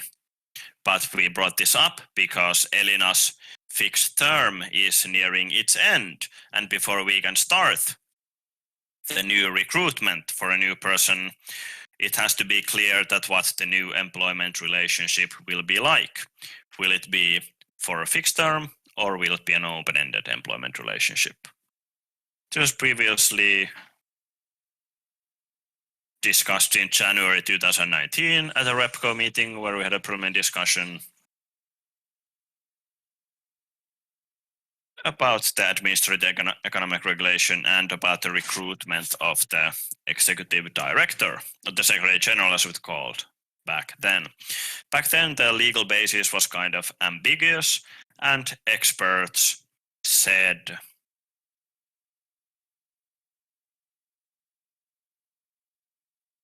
that if the employee will make an appeal about this fixed-term employment relationship, they will probably win the appeal, win the case. But still it wasn't changed from a fixed-term relationship.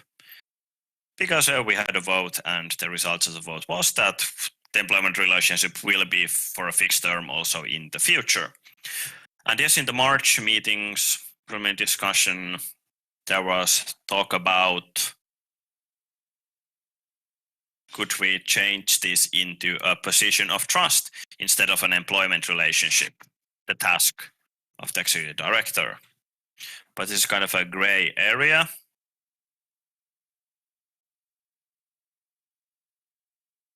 Because then we don't know what kind of statutes will we apply to the post of the executive director.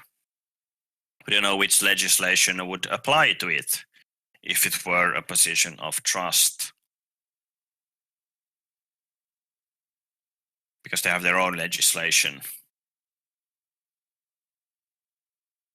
So to then have to consider that how can we terminate the employment of a person in a position of trust, because usually people in a position of trust, they cannot be kicked out, so to speak.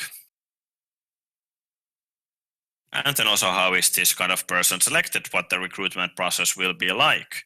Will it be done using an election or some other process?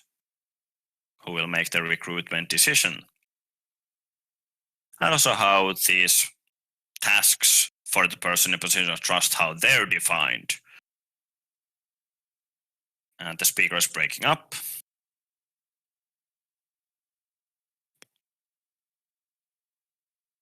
How can you kind of agree on these tasks and other issues? Because usually the employment contract and the legislation usually states that, but if it were a position of trust, there would not be a similar point of reference present. And also how we defined the rights of the employee. If they, for example, fall ill, are they given a sick leave, are they given a compensation, what kind of insurance they have? Because if a person they're an employee, they are supported by this employee legislation. So it's very complicated and ambiguous if the person were in a position of trust. So it's kind of a jump into the unknown. And from the perspective of the executive director, it's really a much worse deal for them because they would have the same responsibilities, but not these kind of the legislation would not secure their rights. And also the fixed term nature of the employment relationship, it has been justified, said that it's a good thing for the organization because people are kind of feared that the organization will become stagnant if there's a same person is there for years and years. The speaker is breaking up once again.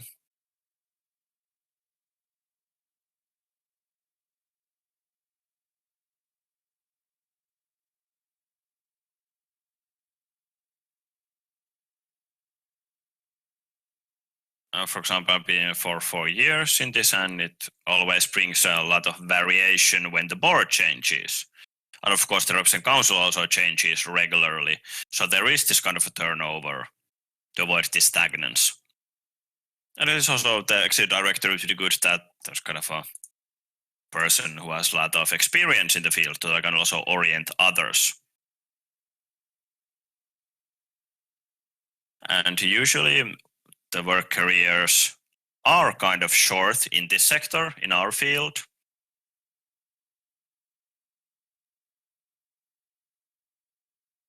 Which is affected by our relatively low salary. The salary level that we pay is lower than for other employers in a similar field. So that's now why position is not that strong when recruiting people. And of course, this turnover has kind of these two sides. So if it's a lot of turnover, then we need to have a lot of orientation, need to introduce the new person to their post, which causes that the start of the year is usually used for orientation, introductions.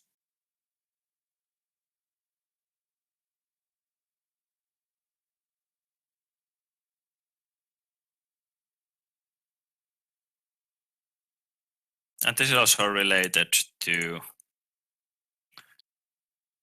the speaker is breaking up. You can see in our everyday activities that we have to lose a lot of time to see what has been done before, why it has been done like that. So that takes a lot of time. And also from the HR point of view, we had this occupational health survey that went in the spring where we looked at the workload and the psychosocial stress of our employees, where it was brought up that this very frequent turnover, changes of staff also places a lot of burden on our employees, especially when the management and supervisors change frequently, because it's always a big change. And other observations for this fixed term relationship.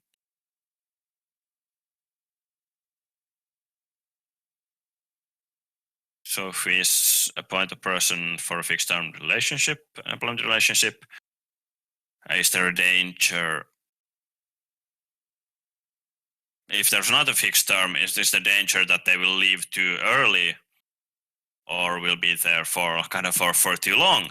But here we need to consider that the salary we pay is not that high with us, and people who apply to this executive director, they usually want to develop their career and move on to a place with a higher salary, which is the unfortunate reality. Because the salary level that we have doesn't really motivate people to be here for ages. And also the recruitment, when it's done carefully, we can also influence what kind of a person we select for the job. And when doing, so if you're afraid that whether we will have a person who will be there for 15 years, then it's kind of a part of the recruitment process that we'll also look into where the candidates as for executive director, well, they will see themselves in for example, in 10 years. So we'll look into kind of a canvas, what kind of point they are in their career. And we can also agree on a longer period of notice to make sure that this executive director don't leave us hanging, so to speak. So if they leave almost immediately after they've been hired, so we can have a longer period of notice. Yes, and here's this, and about these kind of comments about the legal nature of the situation. Yes, thank you. Opening discussion. First, we have Emil. Yes, Fihlman from Volti. Thank you for a very carefully justified and reasoned presentation. I wish this is the level that I hope to see from the student union. Thank you very much for your presentation. Great. Are there any other requests for the floor?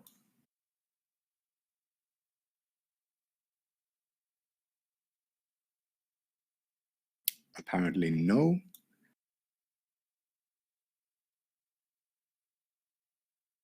I will end the discussion and we'll move on to the decision. The motion carries. So that in accordance with the appendix, the council has decided to approve the amendments. We will end discussion on item 13, move on to item 14, equal treatment of persons in mandatory military service in housing affairs. And before we move on to the topic proper, short as a summary of how we'll go on from here. The Representative Council has received a fairly long email from Representative Samuli Pehkomäki discussing both the legal view and the procedural perspective of the issue, that the board has apparently discussed this matter today and made a proposal for this matter, so that in accordance with our rules, the board has a fairly general executive privilege as far as preparations go, so that they also have the it is quite an exceptional situation, but they do have the right to make these proposals. I'm not sure if this has happened in the history of the student union, but that means that we have two proposals that we will at least be voting, having be voted against each other at the end of this. And the discussion of the matter goes such that the person who has brought the matter to the agenda, which is Representative Fihlman, will present the item, and then I will open discussion about the matter. The first request for the floor has come from the board, who will then present their own perspective, own view. Any questions about this? If not, then Emil, the floor is yours. Thank you, Chair. The current rules that we have in place persons who are in mandatory military service and mandatory civil service, as well as abstainers from military service, into discriminatory, unequal positions. There's some discriminations, and the persons who are in each of these positions do not relieve them of their need for housing, such that, and especially that when persons who refuse conscription service are largely entirely conduct their punishment in house arrest. And this usually leads to tens or hundreds of thousands of euros of monetary expenses, and this affects the students' possibilities of maintaining their financial situations, as well as conduct social relationships, while this solution does not cause any financial expenses to AYY. So this shortcoming must be rectified as soon as possible by AYY. And this solution simply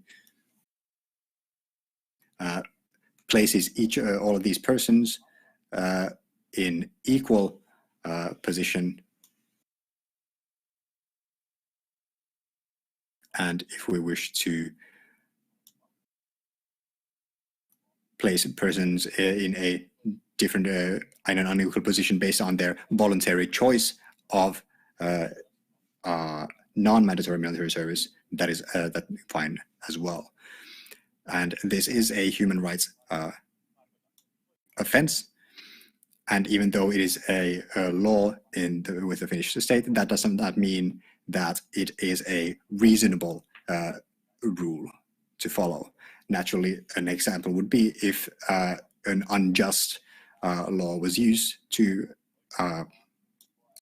convict a person and sentence them to death, then that does not by itself make it a just decision. And from 2022, if this medicine was to be postponed that far, this would not benefit the processing of the matter and solving the problem. And AYY should not be a fossil, but they should be pioneers in matters such as these rights. And I believe that AYY should take a stance regarding unequal treatment of persons in their purview and support positive student life for all persons equally. And if AYY is not able to affect persons in this predicament, then we should consider whether our vision is simply words on paper, or if we actually have the possibility and the desire to affect change. Thank you, Fihlman. I will open discussion, and the first request for the floor is from the board. Thank you very much, Mr. Chair. I will open a short presentation to support my time with the floor. Just a moment.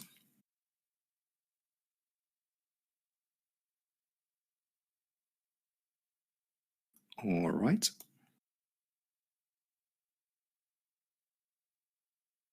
I think that is now visible correctly to you. Yes, wonderful. As Joonas mentioned, this is the board's foundational proposal regarding the changes to the housing affairs guidelines. Unfortunately, Samuli, who has been preparing these matters, was not able to make it to the meeting today, so I will be presenting this proposal on his behalf. I will skim past these procedural matters. Joonas discussed those quite aptly already, and they were also mentioned in the email, which was explaining why the board was making this proposal to begin with. And I want to emphasize that we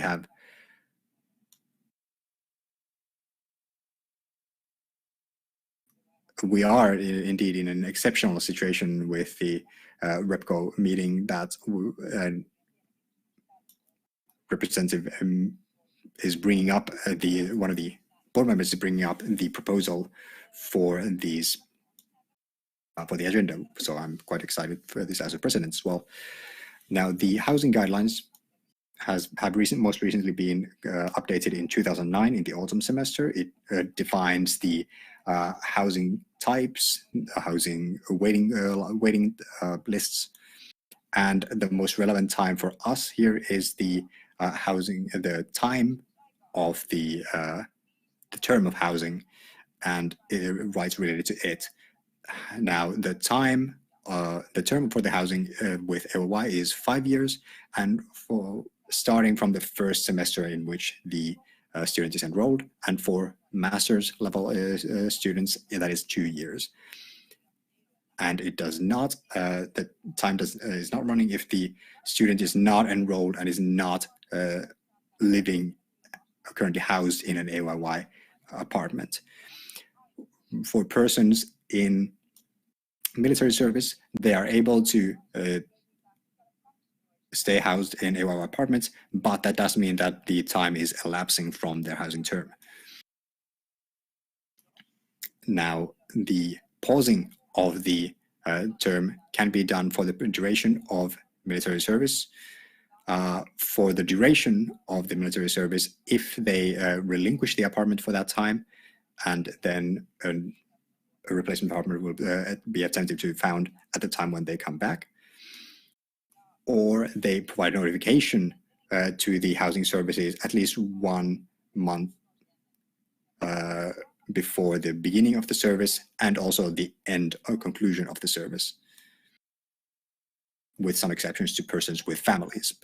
So if a person without a family is performing military service or voluntary military service, they can either live in the AYY apartment throughout the service, such that the time is taking throughout that time.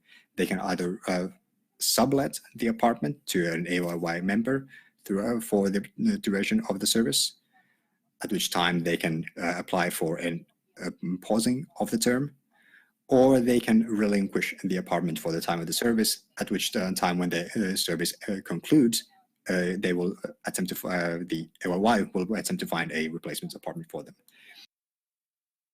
So the questions that have come up regarding this proposal is what about persons in non-mandatory military service? We have persons who are abstaining from military service,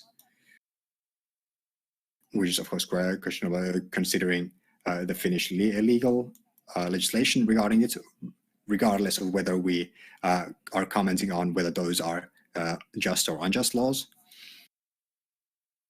And this discussion is specifically undergone with the representative council meetings, and we're also receiving comments for these proposals from lawyers. And it needs to be consistent with other guidelines, and the housing guidelines should be discussed as a complete unit so that we can avoid conflicts within the document. So we should not be overly focused on individual sentences within the document. So the question is whether we want to leave all of the options currently present in the guidelines if we want to change this one thing. And last but not least is the resident democracy instruments that we currently have, where if we are changing these matters, we should be making hearings for our residents based on resident democracy and the different kinds of legislation that govern those kinds of changes. Now, we are aware that we have, for these documents, we have a need to update these documentation related to the housing guidelines. It is at least for the housing guidelines, and that, as well as the dormitory administration guidelines, and both of these have both internal and external conflicts, which is that they conflict themselves and each other, and that documentation is currently making our operations more difficult, and we have in the near future a need to update these guidelines. For example, our rental and administration board member, we have had those discussions to start with. So the problem is, if we want to make moves where this kind of document, which guides one of our most important functions, which is our housing services, they should be made very thoroughly and in such a way that we evaluate the effects in holistically and beforehand, so that we take into account the entire complete context that these guidelines should be in. We should not simply take the attitude that we can simply fix that later if we made a mistake. So the board's fundamental proposal is, which is based on the questions and deficiencies that I have presented here. The proposal is as follows, such that the Representative Council has decided that it rejects the proposal of the Representative Council member and does not make changes to the housing guidelines. Additionally, the Representative Council decided to oblige the board to take the proposal of the Representative Council member into consideration as it prepares the changes to the housing guidelines at the latest during year 2022. So that is referring to the action plan and the projects that I have discussed earlier today. We currently have several projects that are taking up our attention. So if we want to add this sort of update to a fairly sizable guideline documentation set, that means we have to limit the scope of several of those projects as well as their schedules to a significant extent. That is everything from me. Thank you very much. Thank you, Milja. And the next floor is with Emil Fihlman from Volte. Yes, quickly, 2 questions. You said that it is not beneficial to add individual sentences related to specific conflicts. Is there any specific conflicts that you can point to that this addition would cause with this document? And then you also mentioned these 2 pieces of legislation. How do these 2 pieces of legislation relate to the preparation of the housing guidelines, as I have myself produced these acts, and I do not feel that they are relevant to this subject at all. So at this point, the lesser of the housing has all the decision rights regarding these matters. The persons renting the apartments have fairly poor rights regarding these. These acts simply give the right to be informed regarding certain matters. Yes, I will happily respond to that. I don't know the guidelines well enough to give you specific examples, but what you mentioned is related specifically to the fact that, because we know that there are currently conflicts in there, we feel that if we are adding individual sentences to paragraphs without making this sort of holistic evaluation of the entire guideline, then we can quite likely run into these situations later on that we should have done a good job to begin with instead of in the individual fixes.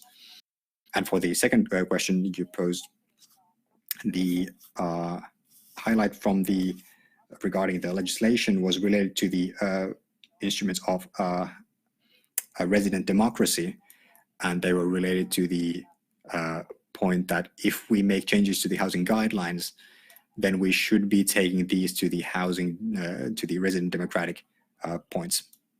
So this second point mentions specifically regarding that if we want to discuss these points specifically, then all of these points should be considered in resident democratic instruments, but this specific thing you're not saying is related to the legislation.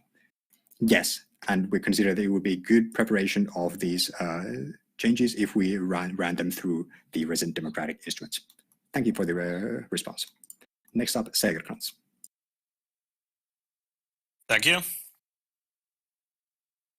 To start by saying that I support the board's motion because we need to do more preparatory work to understand the legislation related to the military service or to the civil service.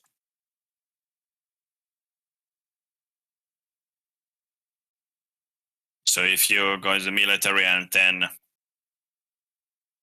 interrupt it, then you can be moved to the non-military civil service. So there's a bit of a contradiction there already in the legislation. But yes, I support the idea that we would consider more thoroughly how military service or the other comparable service, how they're reflected in our housing, the housing period given, because it really sucks when you move in, then you have to move out when you go to the military service, and then you have to move back in. So we need to change this some way. And from the board, I'd like to see that if we have the preparation next year, if we could compile concrete data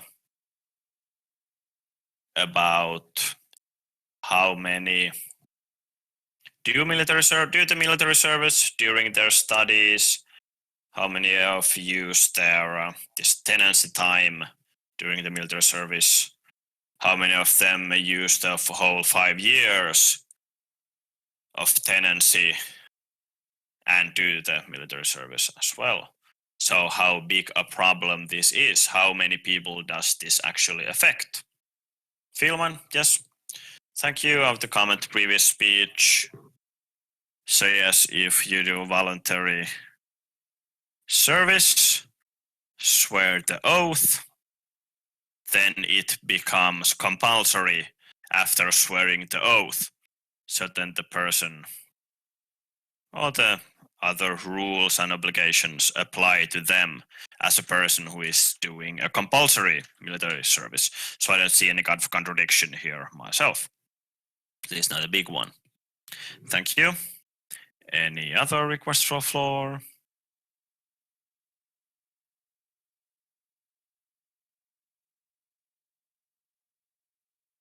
Yes, apologies. Ikavalko is next, actually. Yes, Marko Ikavalko from Vapaus Valita. I think it's kind of problematic if AYYE implicitly support these people who rather go to jail than go to military or civilian service, because then they would support non-lawful activities. So that's why I also support the board's motion, because I don't think we should support these non-legal activities, total objectors. And Sara, yes, I agree with the board, but I think this proposal is kind of peculiar, as military service and having children, kind of establishing family, they're not really that related to each other. I think this is kind of a weird setup for this proposal to compare these two things with each other. And I don't think it's AYYE's responsibility to provide accommodation for people in military service. Our task is to provide accommodation for students. So I don't think it's prudent for us to have apartments for military servicemen so that they can just be there on the weekends, otherwise they will be empty. Quick comment to this kind of children and to the military service, the comparison, because as it says in our regulations, it says that we can grant exemption or kind of a grant interrupt this so it doesn't accumulate this tenancy time. And there are justification given there. I think we have a need they have a need for an apartment, even if people are doing military service. So I think that's why they are comparable.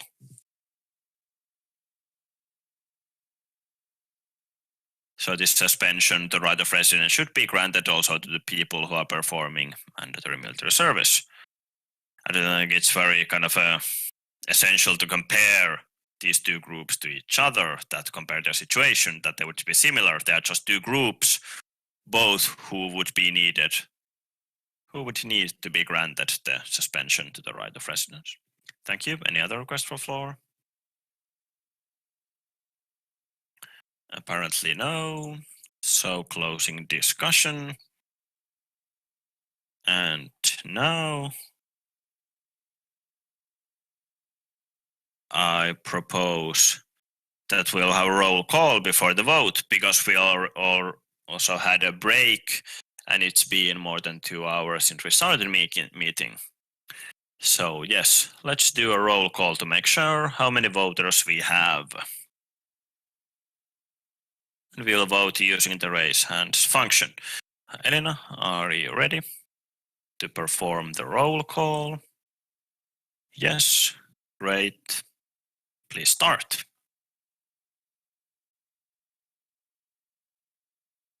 So let's see who are present.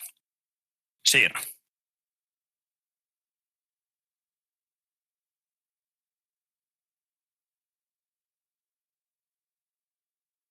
Valtteri Sira from Chem.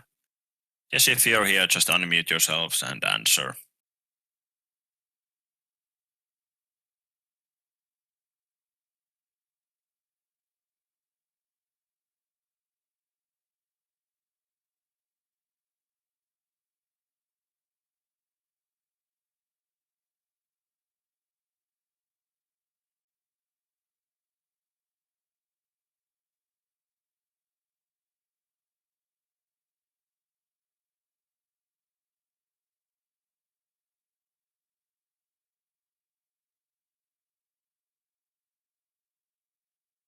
Is Vili Kurppa present? Does anyone know?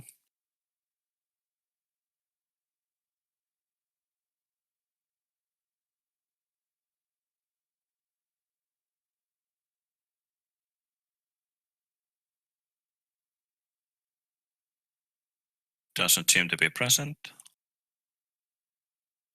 Yes. Forgot to mention, I think, so kind of mixed up the names. So Kurppa and Turppa.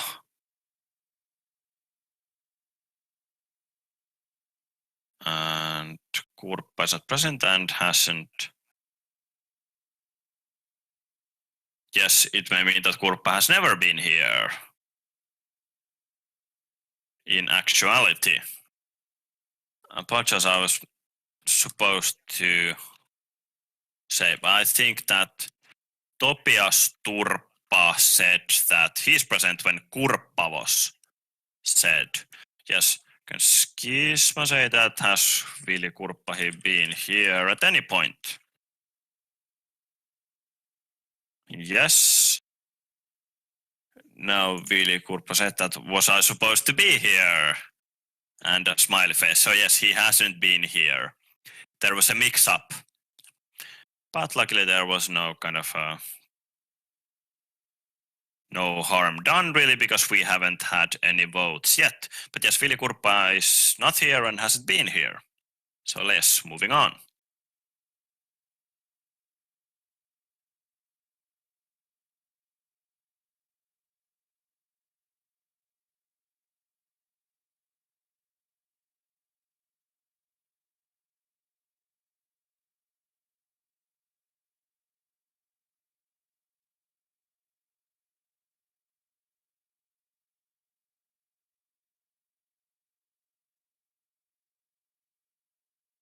Yes, I can see their name here, but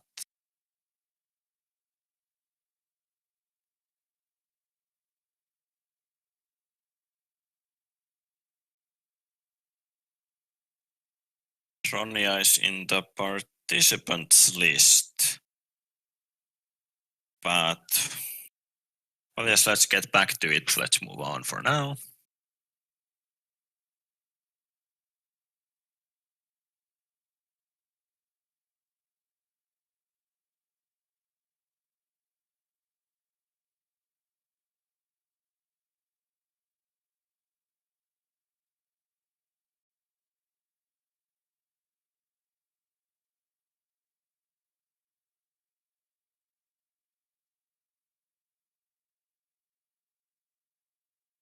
Yes, and Turpa is here. And so I'd like to say that, yes, I announced my presence 2 times previously because I was public transport, so I just thought the connection broke up for me.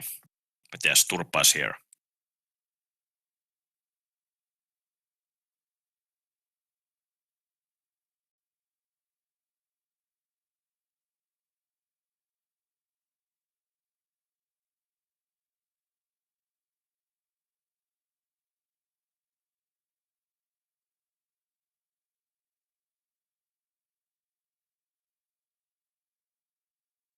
And go once more.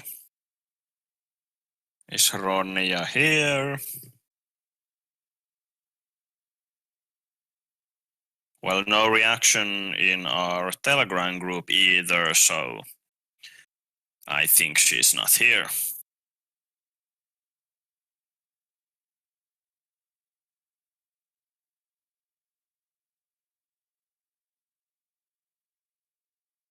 Yes, but if she appears, then let us know. But for now, we'll mark it down that she's not here. It will also be nice to hear that when has she left, if she has. Thank you. That was it.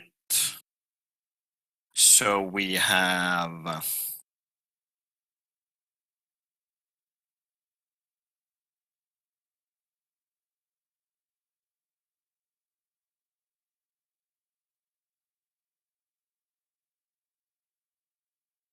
27 people present.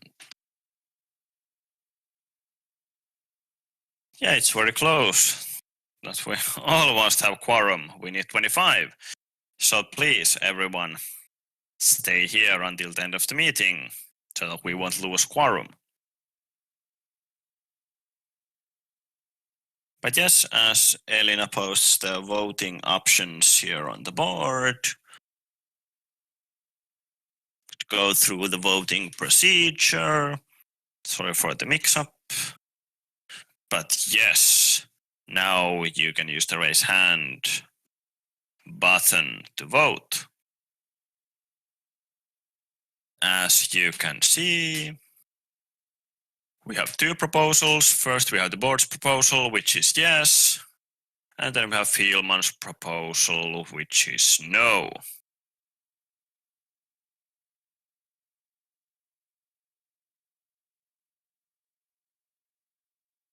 And yes, use the raise hand function to vote. And then our vote counters will count the number of raised hands and inform in the chat once they have counted them. Then I'll ask you to lower your hands and we'll wait for everyone to lower them, and then we'll move on to the next option. Any questions?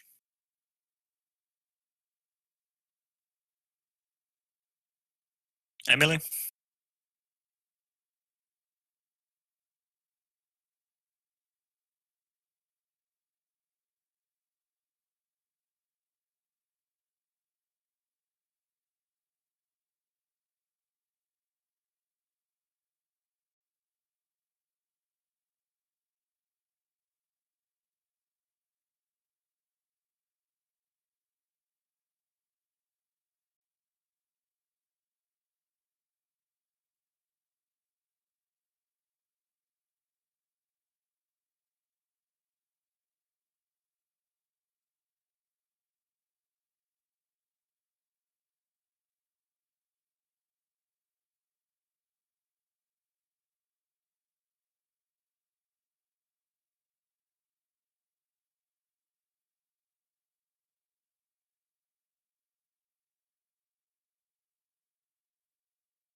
Yes, excellent, and Fihlman.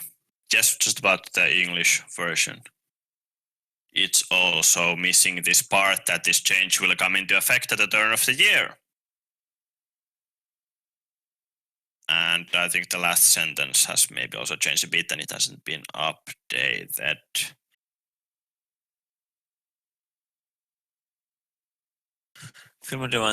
Can you confirm that the Finnish version is correct? It's up to date. Yes.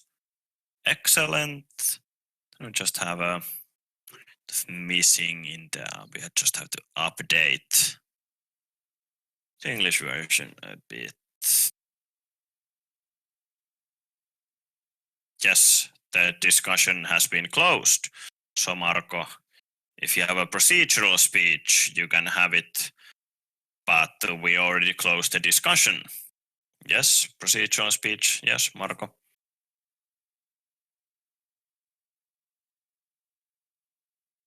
It's also missing the translation that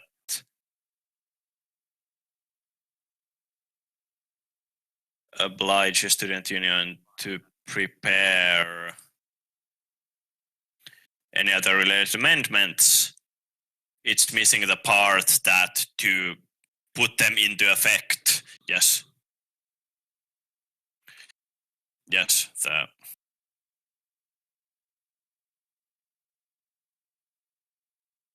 Yes, it's missing the very end. Ja saattamaan ne voimaan vuoden loppuun mennessä. Yes, and complete them by the end of the year or implement them. So yes, is it still missing something?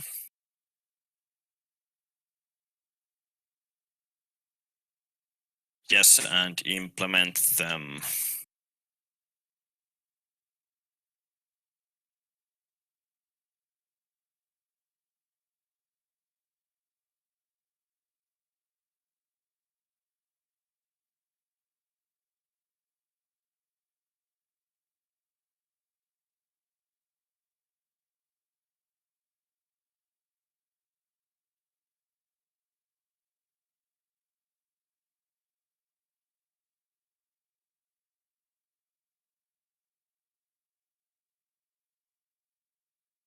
Yes, it's okay. This one, apologies. Yes.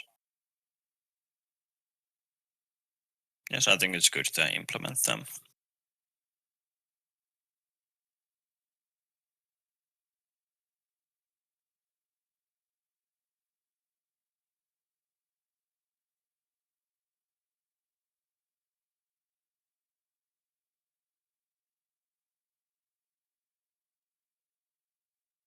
Yes, and Lammi, procedural speech.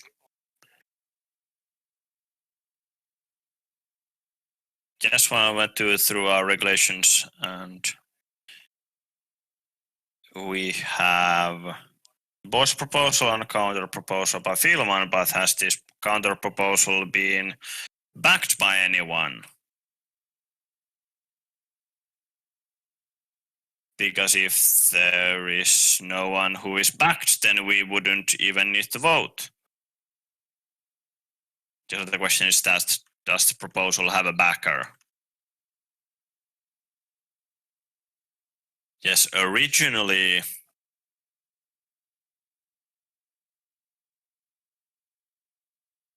this was the original proposal in the original agenda, Fihlman's one. So Fihlman wrote down this motion. But today, after consulting lawyers, the board decided to have their own proposal, which means that the board's proposal became the basic template, but because we already had Fihlman's proposal, which was in the agenda before, then I think it doesn't need a backer in this case, since it was the kind of the original proposal. Yes, the way I see it, our regulation, the section, the way it says, the way it's written, that it would need a backer. Yes, this is the first time, at least for me, where the situation is like this, that the original proposal is made by a member of the Representative Council, but it was replaced by a new original proposal by the board, making Fihlman's proposal the new one, the counter proposal, and that's why I think it doesn't need a backer. This is a very exceptional situation. Any other comments, requests for floor, or can we move on to the vote? Excellent. Hopefully now everyone has had the chance to read through both options, so now we can move on to the actual vote. If you could scroll it back up, Elina, so we can see what the yes proposal is, which is the board's basic proposal. So if you are for this board's basic proposal, raise your hand now by using the raise hand function.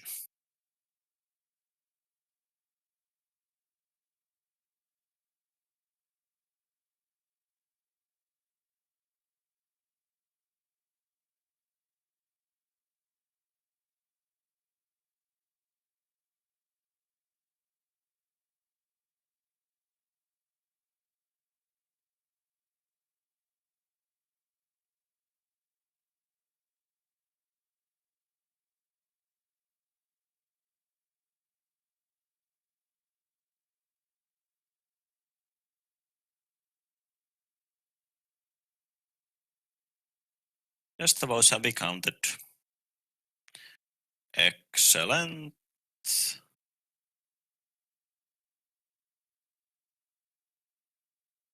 Please lower your hand. Also, Elina, if you could scroll it down so that we can see this option, this proposal.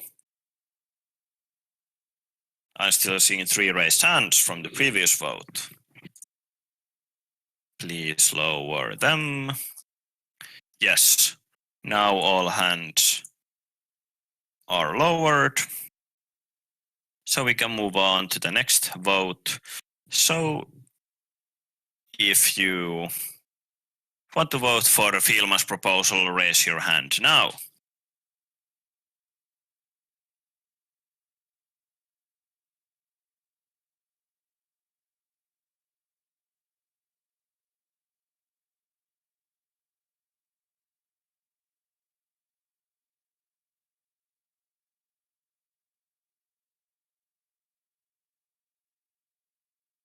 Excellent, vote counters are ready.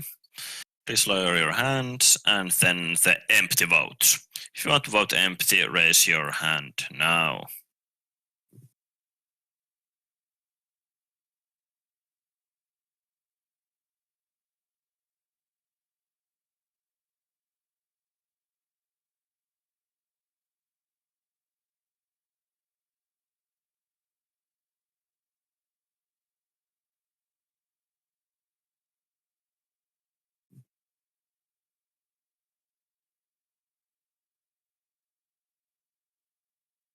Excellent.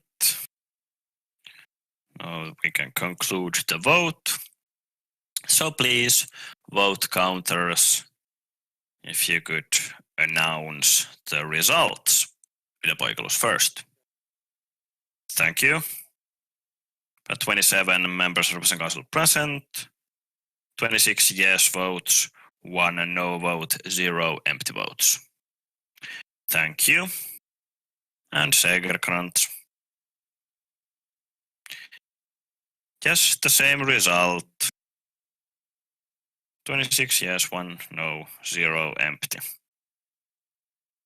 Thank you. In that case, I will close the vote. And yes wins.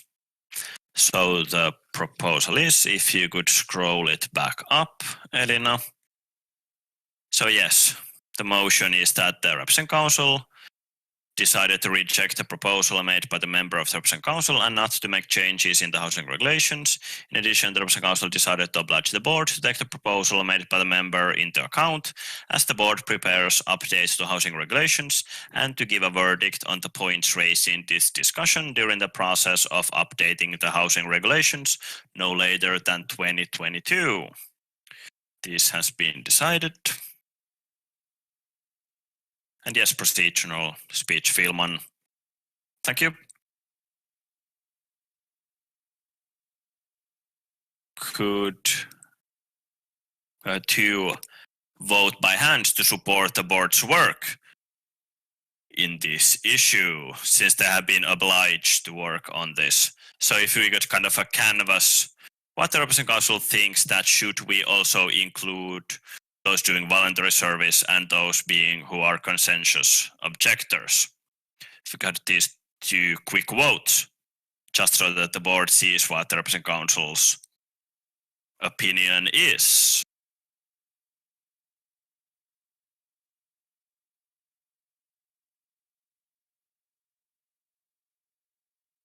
Yes, first we have Sila,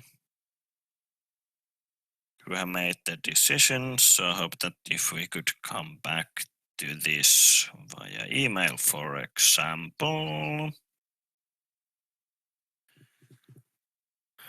Yes, actually, I will let the board decide.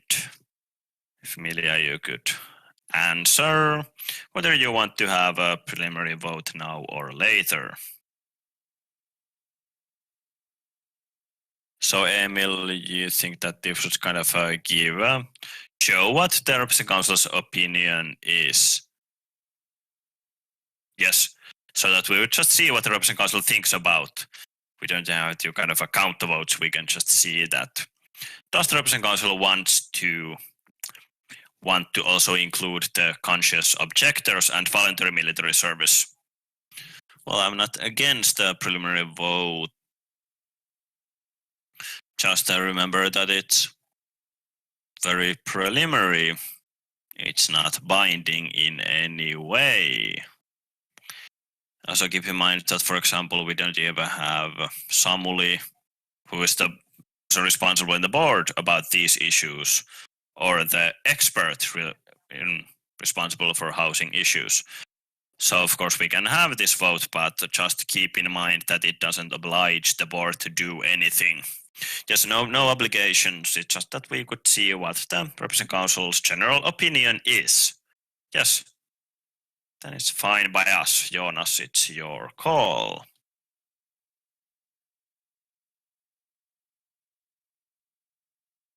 Yes.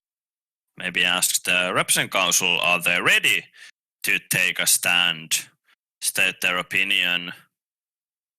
Do you feel that you can voice your opinion since there hasn't been that much kind of a preparation for this? And Lammi? Yes, I think that if the Council now asks for their opinion without any kind of a background material, it would mean that we have an opinion.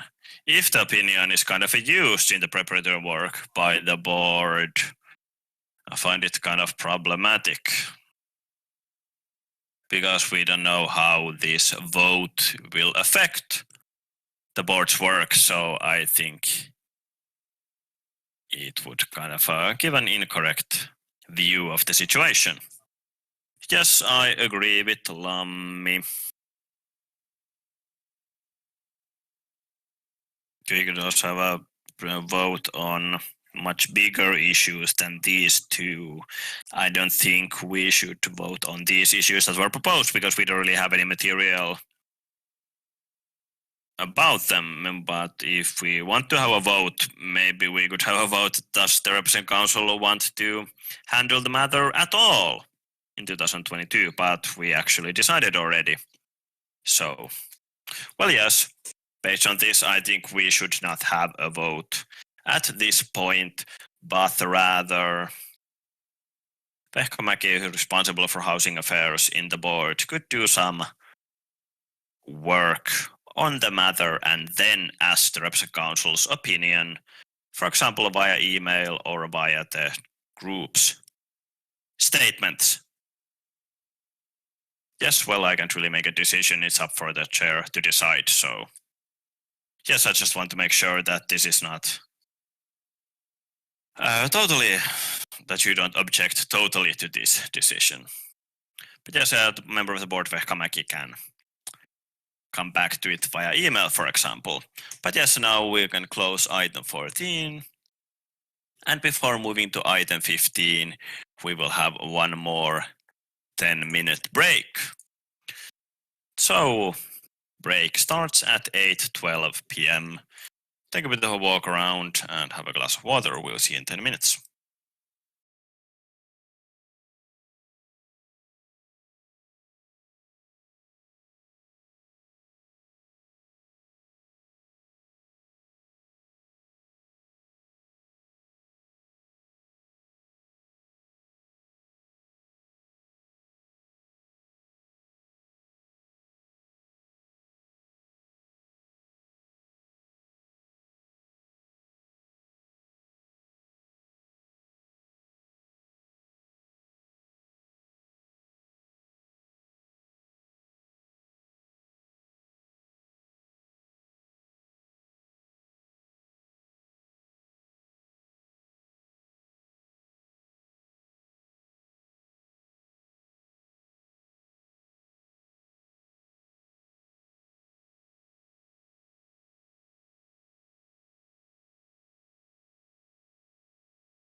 All right, hopefully everyone has found their way back to their own monitors.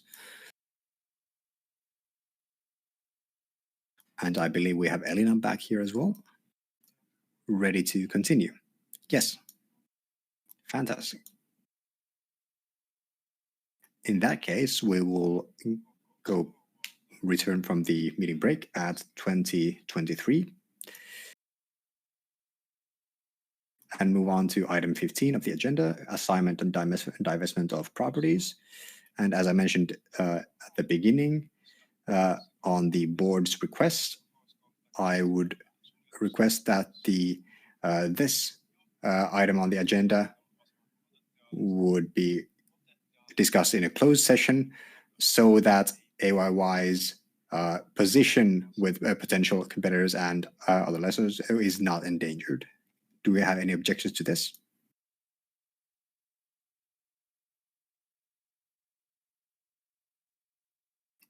I will apparently no. We will say the representative council has decided to discuss the assignment of properties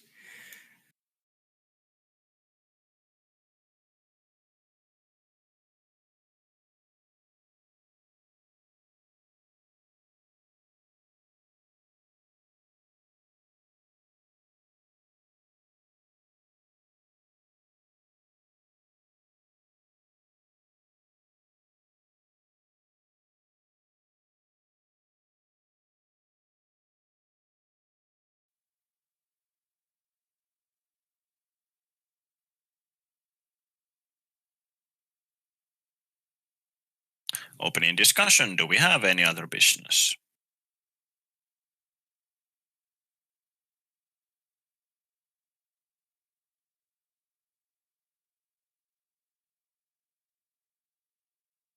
Yes.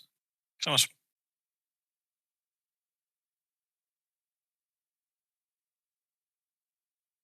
Imran first.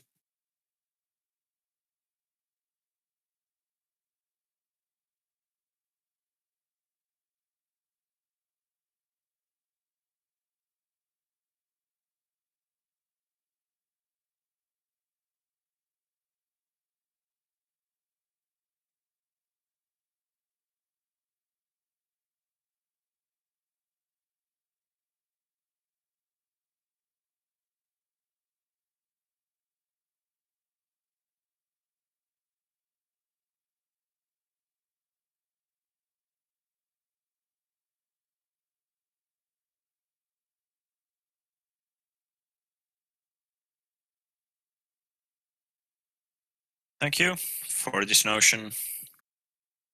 As a side note, we should have the practice where all presentation materials that are not confidential will also be on Inside by the Monday of the week of the meeting.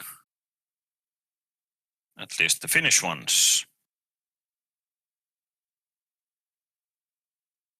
Yes, some of them were put up on Inside only today.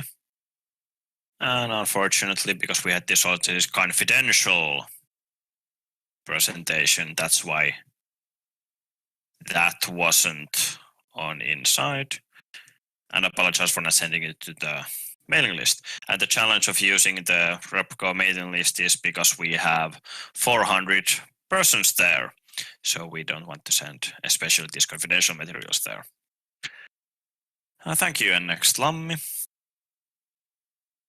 Lammi from Parte. Not sure if this is point of order or normal speech.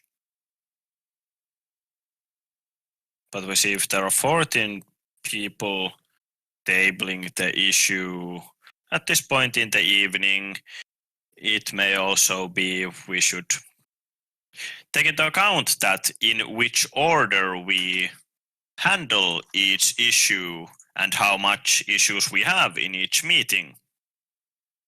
So I think that will be wiser to have these kind of issues at the start of the meeting, and then these kind of changes to rules that are just read out loud from the documents could be at the end.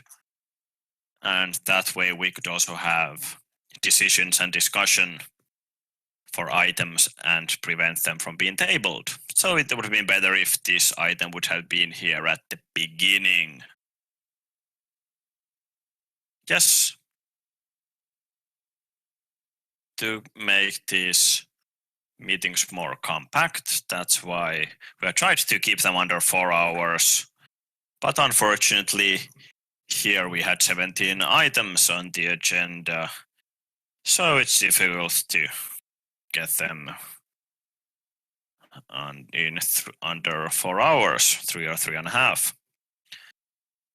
And yes, the order of handling things that you mentioned, normally these decision matters are right at the beginning after the latest news.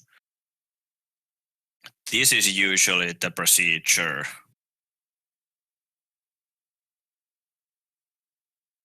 That we have first, we have things that we should decide on, and then we have discussions. But I think that if we have items where we decide on changing our regulations, it's also a major important item. So it's unfortunate that actually today each of the items, regardless of announcements and news, each of them were a decision matter. So that's why it's kind of difficult to prioritize them. Next, Fihlman. Yes, want to wish everyone a good midsummer and a good summer. Thank you. Any other business?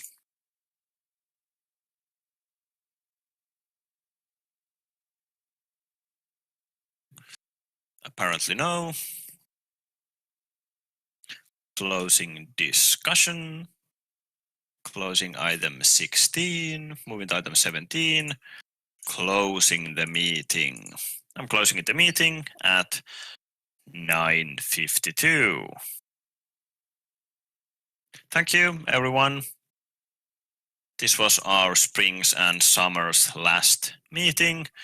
Wonderful that you could make it, and the next meeting is in late September. Hopefully then we can meet in person.